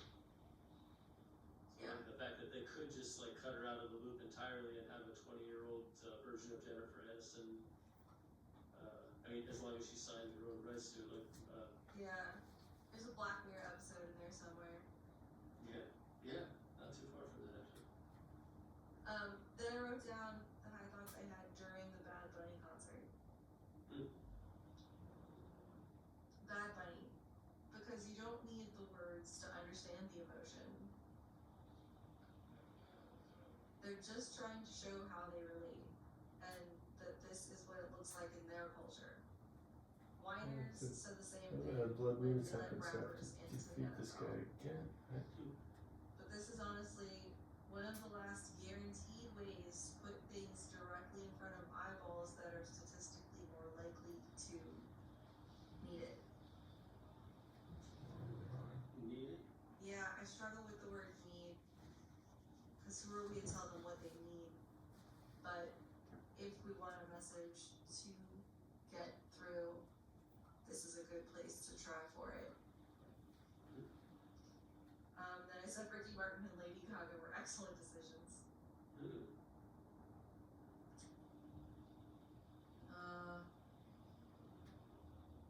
Then I went on like a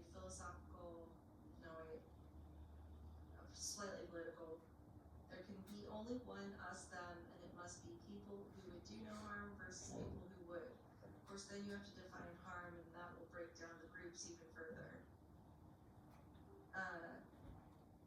said, we gotta define our culture, cause that has gotta be the out versus in. What would it be if we absorbed every piece of land that wasn't Russia, China, or like North Korea?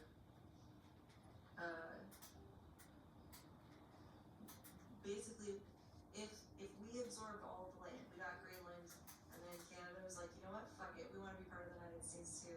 And so did all of South America, they were like, yes, us too, let's do the thing. And then Europe was like, yeah, we're good, let's just kinda go ahead and be part of the United States now. You know, so it's just the United States versus like tiny factions in the Middle East, probably Africa, but then Russia, China, that's basically it. And would anyone go along with that, especially these days? Exactly. I mean, We get a story, well, Rush. why anybody would go along with that is perhaps because they see the benefits of being a part of that nation. Mm-hmm. Like, these 4 years aren't really great, but like, overall, they're still pretty ridiculously banging. Yeah, wealthy. I mean, we've got the largest economy, and it's a well-developed economy. It's multifaceted, robust. There's a reason that the U.S. dollar is the international currency. But it's like the value has diminished since we've introduced these punishing tariffs on countries that they're not playing ball with the Trump administration, and like he's used the economic weight of the U.S. to strong arm other nations and solicit favors, and show his disdain for the practice of the Brazil government to hold their elected leaders accountable.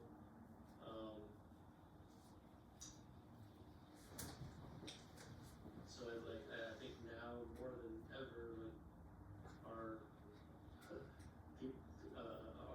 international allies are less likely than ever to want to join forces with an unpredictable monster like ourselves. Yeah, that's why I said not these 4 years. Like, it isn't always going to be Trump in charge. Well, do you think that, I mean, we've had, yeah, that's true, but like, I guess what would be the advantage of becoming one nation? Like, wouldn't that be sort of like, put the U.S. federal government in charge of all of this? Like, doesn't that create a sort of Fed versus states problem? Like you always say, the jurisdiction should happen at the lowest level possible. Isn't this kind of a moving in the opposite direction of that?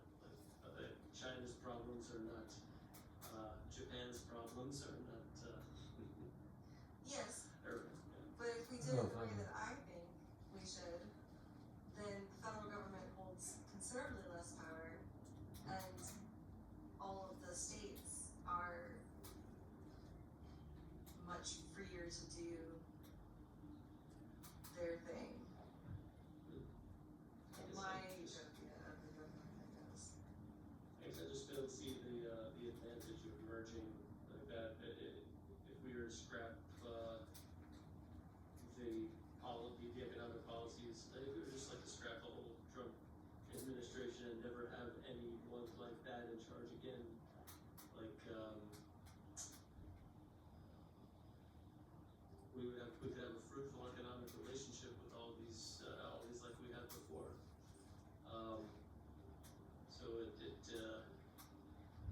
I guess I'm wondering what the advantage would be of merging into one nation rather than just like having a fruitful commerce relationship.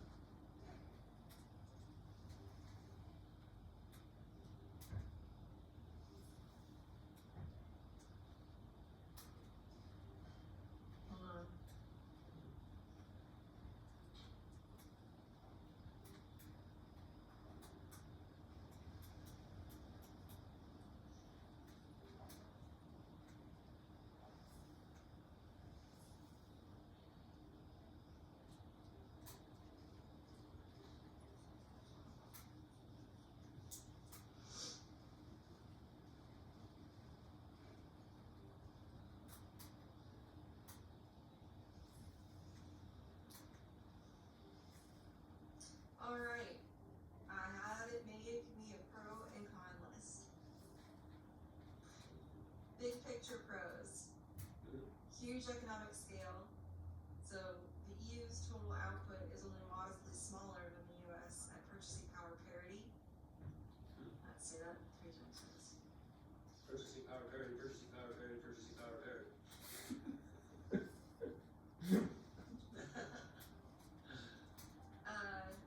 So combining them would create by far the world's largest single market and economy. Large population and workforce. So Europe has about 44 countries and hundreds of millions of people merged with the US that yields a very large tax base, labor pool, and consumer market.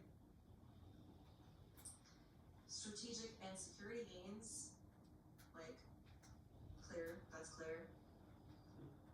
Innovation and productivity potential. Several EU countries already match US productivity per hour worked, Okay. integrating Very research, capital inspiriting. markets, etc. So like, those resources would be shared, like more easily, I guess. Then there are the big picture cons. Can I guess one of them? Oh, sure, yeah. Europeans do not want to lose their government mandated like rights to long vacations and like paternity leave and that kind of stuff, Let's see. or universal health care.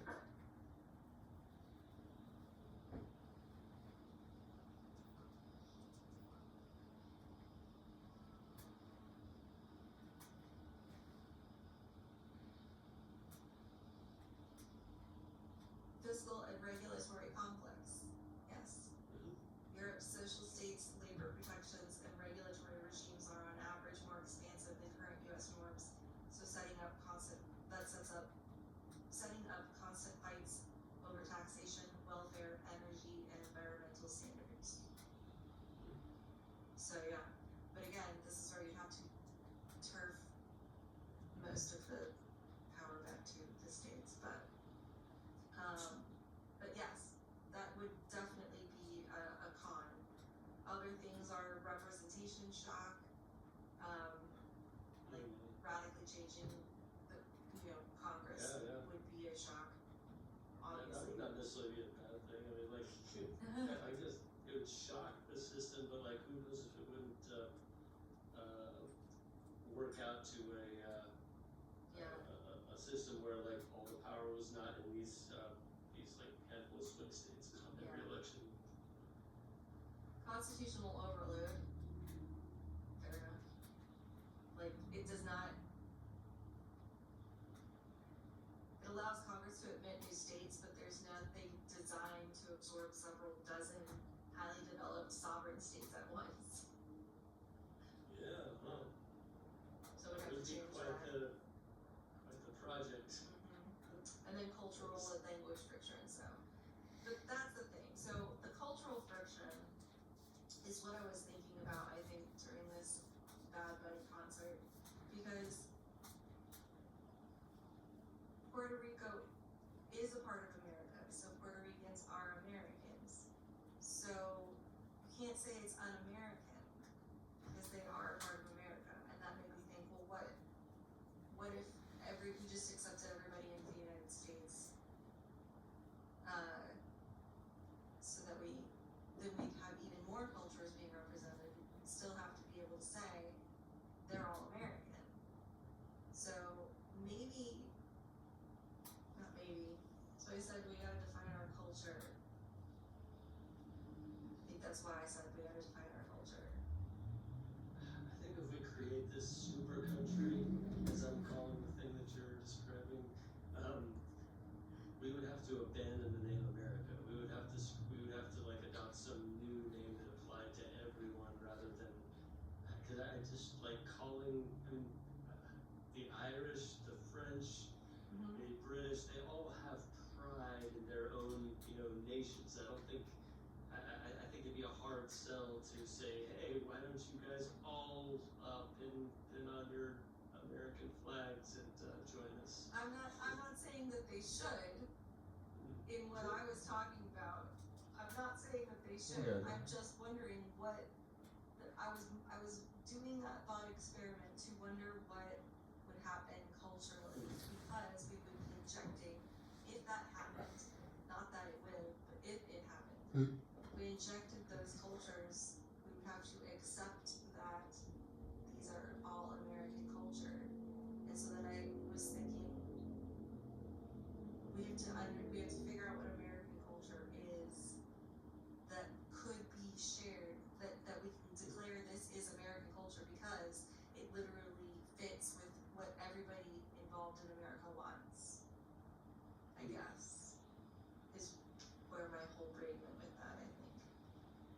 I mean, it's like, America would be the best candidate to, if there was gonna be a super country to absorb all other countries. I think, being that it's a nation of immigrants and we really, like, that's how we became such a force to begin with, is by a bunch of people from other places coming here and taking over. Yeah. And then I wrote down, because we were still doing Super Bowl commercials, nostalgia lets you remember what it was like before the piece of our brain that boxed people out fully formed. I did not ask perplexity about that highlight yet. Good. But then after that I wrote, Snoop Dogg should be in my cabinet. And then I went, see?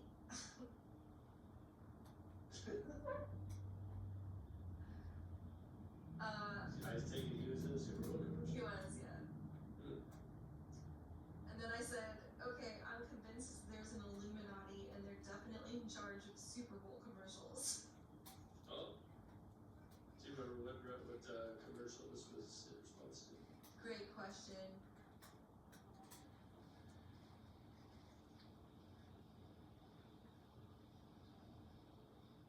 It's Nope. So, I don't. did you have any comments about the, there was an Anthropic or a Claude, ad, like I didn't see any of the Super Bowl commercials in real time, but, I saw a preview on Kara Swisher, Scott Galloway's podcast, of this Claude, ad that they ran to make fun of ChatGPT, and the fact that they were about to start, doing ads. It was like, someone sitting down with a therapist and Yes. this ring about. Yeah. Yes. Oh, they were so good. And I was like, absolutely. Get advertising out of our AI immediately, right now. But the thing is, it's going to make it cheaper for people to use the better features. So it's like Trade-offs. trade-offs. Ugh, I hate that shit.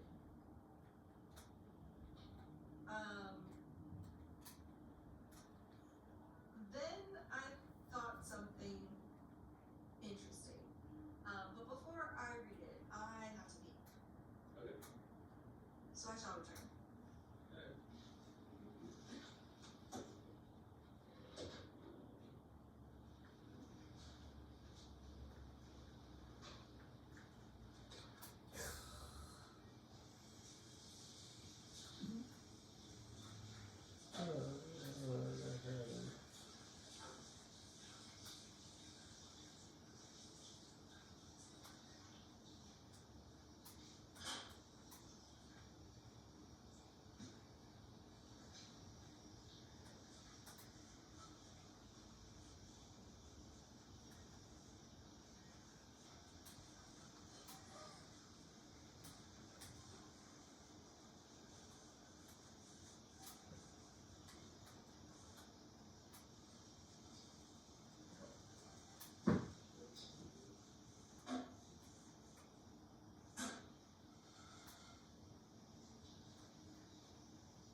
we should reconvene the Constitutional Convention. Ensure the will of the people is still best served by these guidelines, by majority vote, or however they decided last time. Maybe all states vote for a spokesperson for the left and a spokesperson for the right, no party lines, just here are the two we want to walk us through this unprecedented stress test.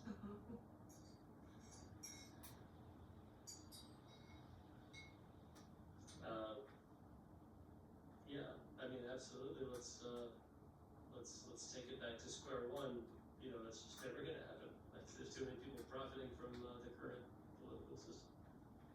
Yeah, this is why we gotta hit him in the wallet.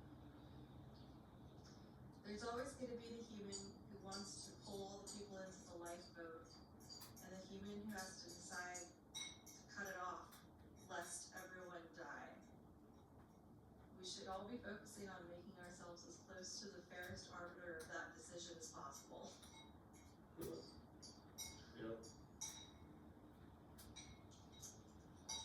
And here's the thought I had that I think is actually really good, so I need a third opinion, or a second opinion. Okay. So I need a second opinion.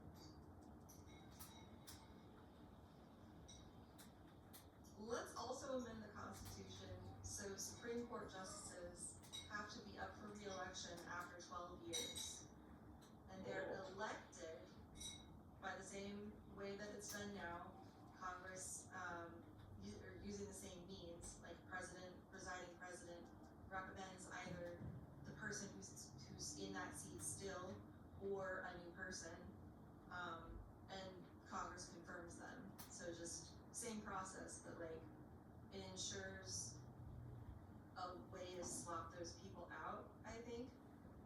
And I think a really good way to do it would be to put them on a 3-year rotation, so they're always on, you know, they're always in for 12 years, but every 3 years, one of them is up for re-election. And then you just stagger it according to longest serving justices. Yep. I'm totally on board with that. Like I said, it's basically recycling the model for how we appoint the governors of the Fed, right? Yeah. It's a rolling basis, so that no one administration can ever like can ever appoint all of them, and thus, you know, turn this entire political branch, the branch of government to their will. So yeah, I'm absolutely support that. I think that should have been from square one to sort of like, I mean, it was such a genius move for the Fed. Like, why did they not use that same model for the Supreme Court? I feel like the life appointment has been devastating for us in so many ways. Yeah. I mean, not the least of which it has allowed Donald Trump to appoint more Supreme Court justices than any other president, I think, right? Like, well, I mean, there's more of the existing serving. Yeah, definitely that one. Yeah.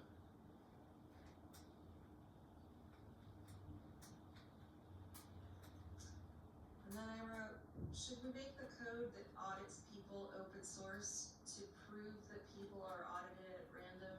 Should the IRS reserve the right to audit due to suspicion?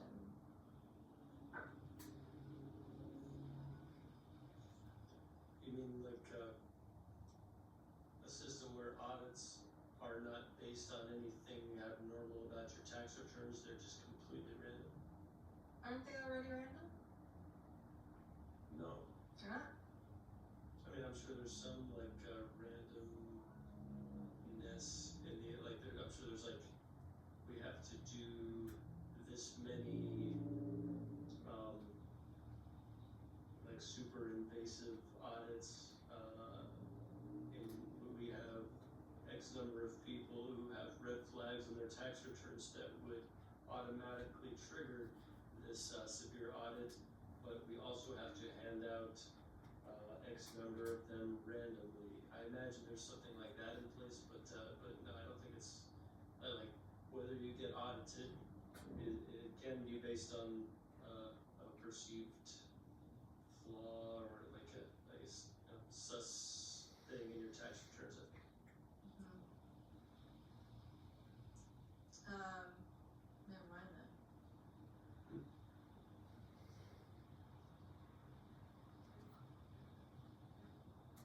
I send you the perplexity that I did about tribal loyalty and conflicting factual beliefs? I don't think so. I don't remember reading that. You only sent me the one convo, and I don't remember. I don't remember. I mean, was there anything about tribal loyalty? I don't think so. No.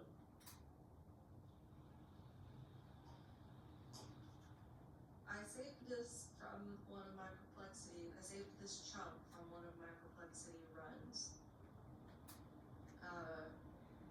But it seems to be out of context.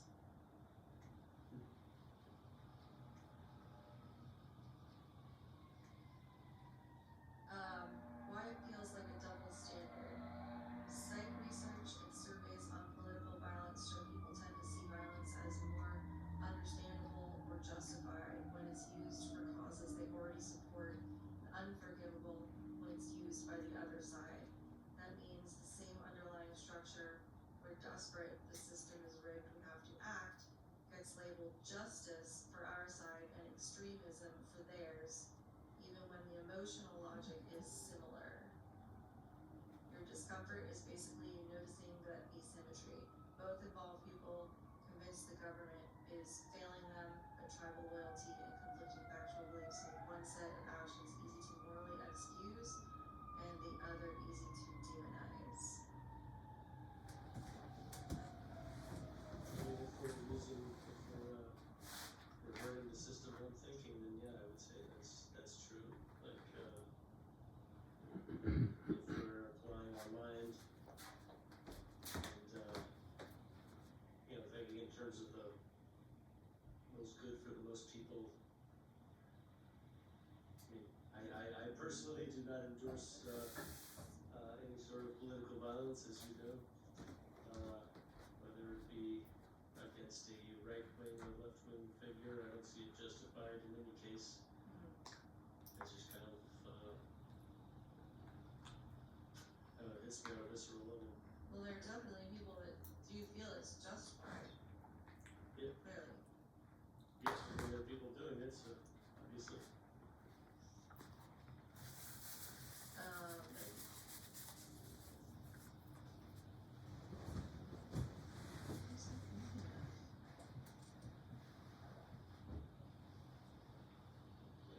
Let's go back to my complexities and see.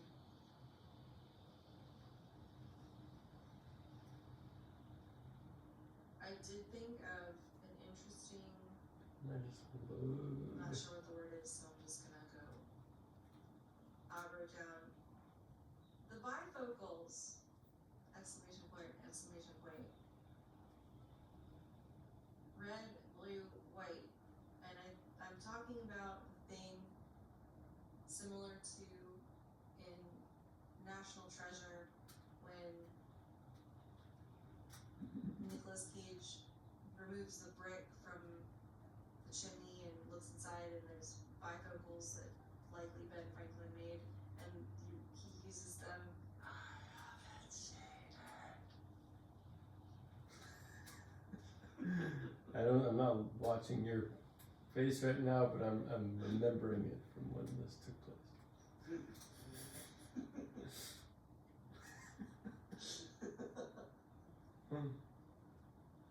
Hold please.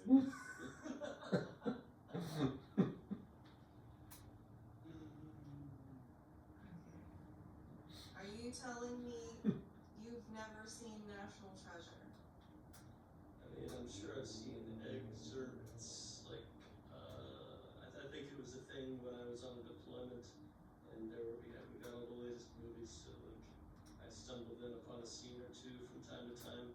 I have not put together, and like I'm familiar with the sort of caricature of National Treasure, and the sort of, brain detachment that needs to happen in order to accept these plots, but no, I cannot latch on to a particular narrative, or especially I have not seen the bifocal scene. So, would I be remiss if I were to extrapolate and say you've all probably not seen National Treasure Part 2? You extrapolate correctly. obviously, you know what you have to do right now,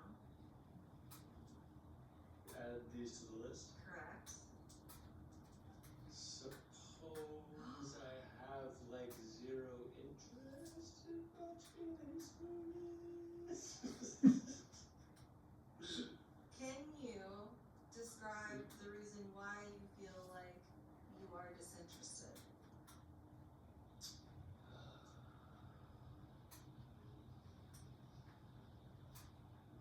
Because the few scenes that I stumbled in upon did not suck in my interest, I guess, did not convince me that this was a plot that was going to be worth my time, and that sort of just like, that sort of feeling seemed to be reaffirmed by all the fun people were making of these movies. And then there's Nicolas Cage. I think he's in them, right?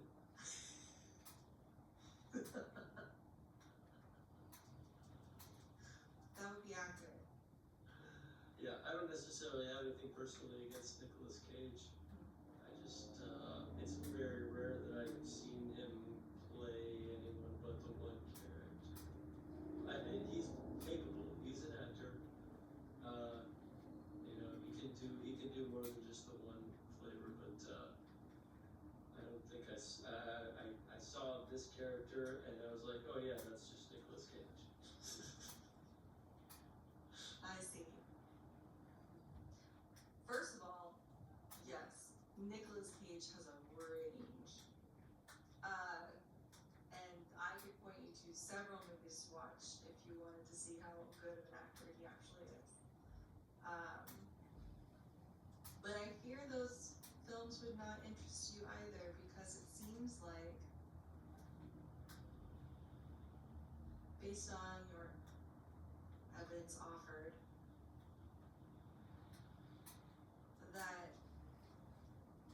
the days of setting up a story are over. Like, story development, maybe. I don't know. So, first of all, I'm reeling over the fact that this does not interest you in any way, shape, or form. That's not something you expected, huh? I'm not sure why I didn't expect it. And, well, no, I think it's because typically the things I enjoy, you enjoy. But there's definitely bifurcation. Whatever the word is. There are things I enjoy you definitely don't, and vice versa.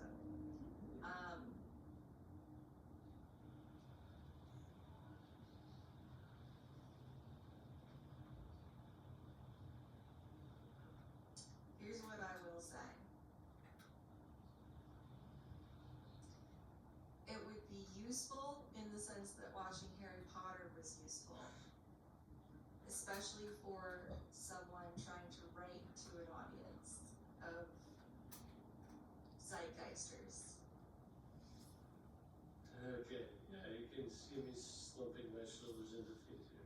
I'm so sorry. It's so culturally relevant, Doctor. And if you suspend your disbelief just a tad, it's very enjoyable. Okay. My opinion, of course. I mean, you always have to suspend it to some degree. What? Okay, adding it to the films, film length. How many of these movies are there? There's only two. We just have to watch the one. Okay, I can do that. And if you happen to enjoy it unexpectedly, we can always watch a second if you want. But just the first one will give you enough. Okay. The second one's really good though. Anyways. Mm-hmm. And they're making a third one. Shut up. No, I will not. I live here. In the latest iteration of my chat model that I'm building, I asked it the question, or asked it to retrieve any examples of the hosts of this podcast using the phrase "get out" in a joking context, and it actually came up with 3 relevant examples. Love it! Yay! Yeah, I need to deploy the latest. I'll do that tomorrow. Yeah. I did not do that I'm tomorrow. working on a player, a global player, where you can you fetch the you ask the chatbot the question, and it takes a moment to think.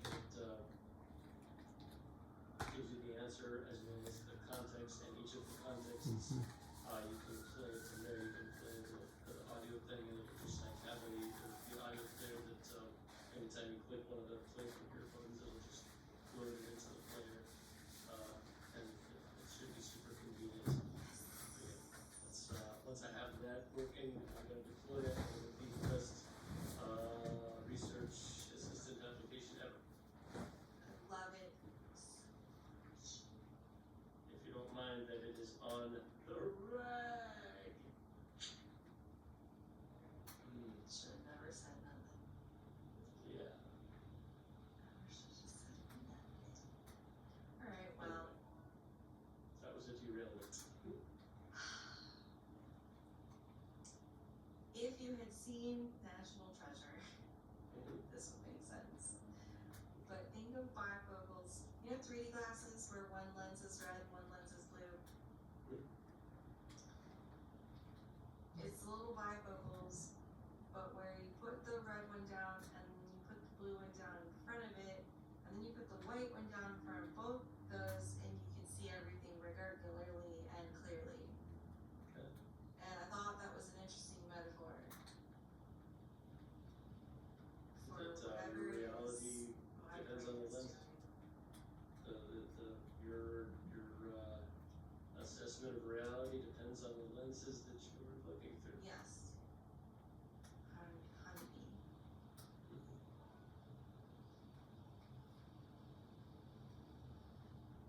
I also wrote down how socialism breaks down in the nuclear aftermath. That could be a through line in paradise if it's not its own thing.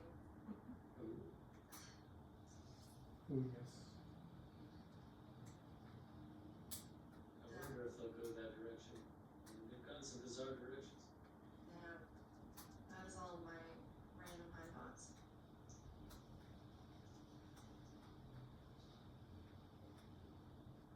Those were some pretty high thoughts.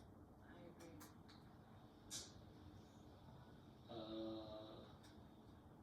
High-minded, high-handed, literally, high concept, high in all the ways. High on the pedestal of satisfaction. Indeed.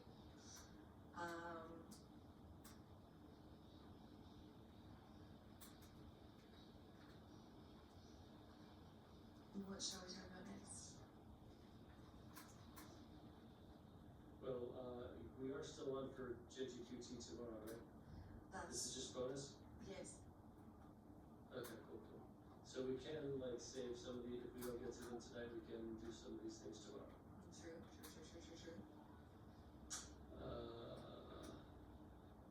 Should we talk about the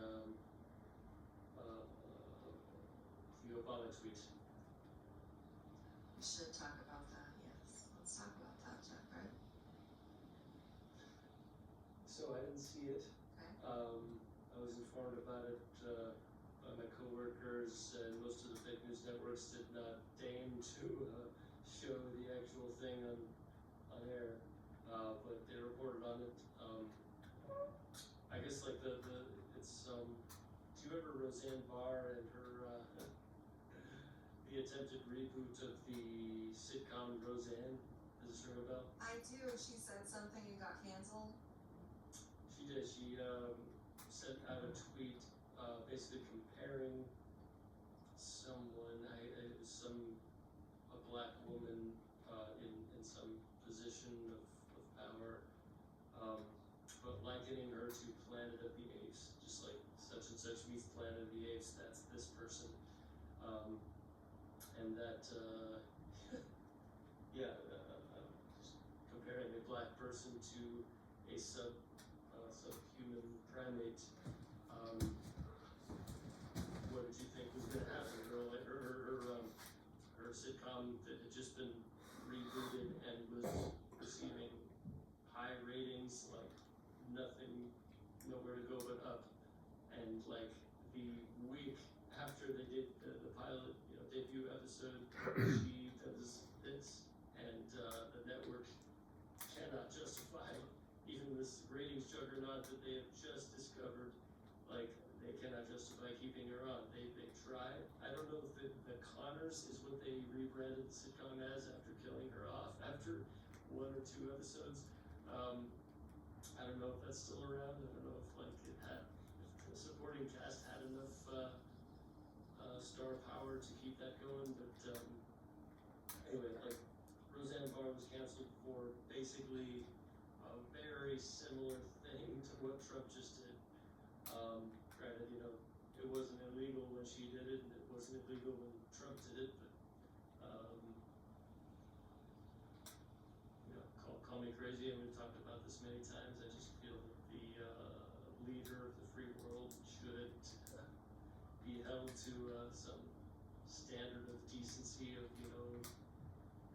decorum, and this does not reflect that at all, as I see it. And especially that in Roseanne Barr's case, even after she was canceled, she apologized. She came clean and she said, "I cannot believe."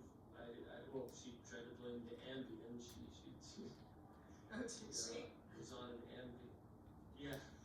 So the running joke among the late night hosts came to be that like Ambien causes late night racism or something. But Donald Trump has not made a similar apology. He's refused to go and he took it down. Like that is some kind of admission of having shit the bed, as I see it. But I think he's like playing it off as though it were some staffer had sent it to him, and he was like, I don't know, maybe you have more context about this than I do. So if they are saying it was a staffer, I don't know, A, how much I believe that, B, how much of my belief in the truth of that has anything, is influenced by me having watched Veep for the last X number of days.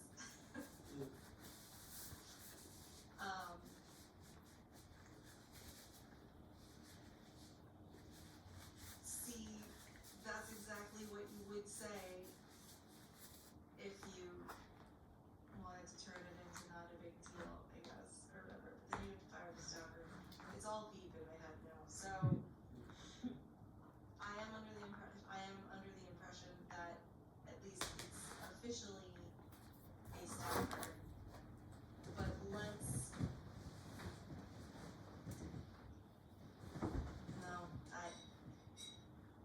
I do have some benefit of the doubt remarks. Oh, Captain All Ears. And including for Roseanne, as you were just describing it. My brain for Roseanne thought, okay, well,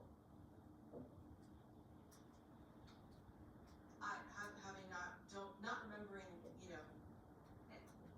the actual words or the context or anything like that, my benefit of the doubt would go, well, you can be comparing someone to the situation in Planet of the Apes and not be thinking about their race. Like, that personality, that person first, Planet of the Apes comparison. That she didn't recognize that would be terrible is really what's gone on in the benefit of the doubt scenario for Roseanne. Okay, I am looking up the tweet. I want to, Let's do it. yeah, because I don't Let's have recall that it check. myself. was something to do with,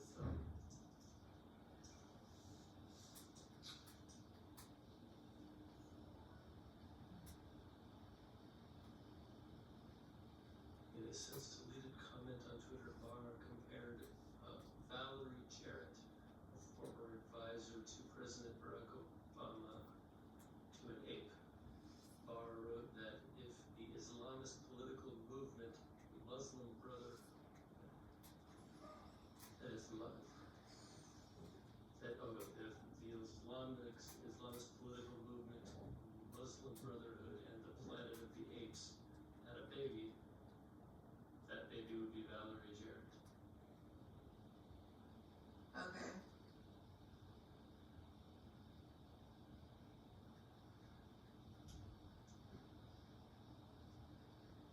So I think there's room to interpret that as the political situation in the Muslim Brotherhood and the political situation in the Planet of the Apes. I don't think there's much room. I think it's almost certain that Roseanne Barr was referencing her The fact that appearance. she's black, Yes. and Or, what makes you I mean- certain of that? Well, maybe not the fact that she's black. I guess like I could look at Channing Tatum and say, you know, his sort of gorilla-like build and say, you know, so and so meets Channing Tatum or meets Planet of the Apes, and that makes Channing Tatum or something. Yeah, I'll figure that out there. So like it doesn't necessarily reference the fact that she's black, but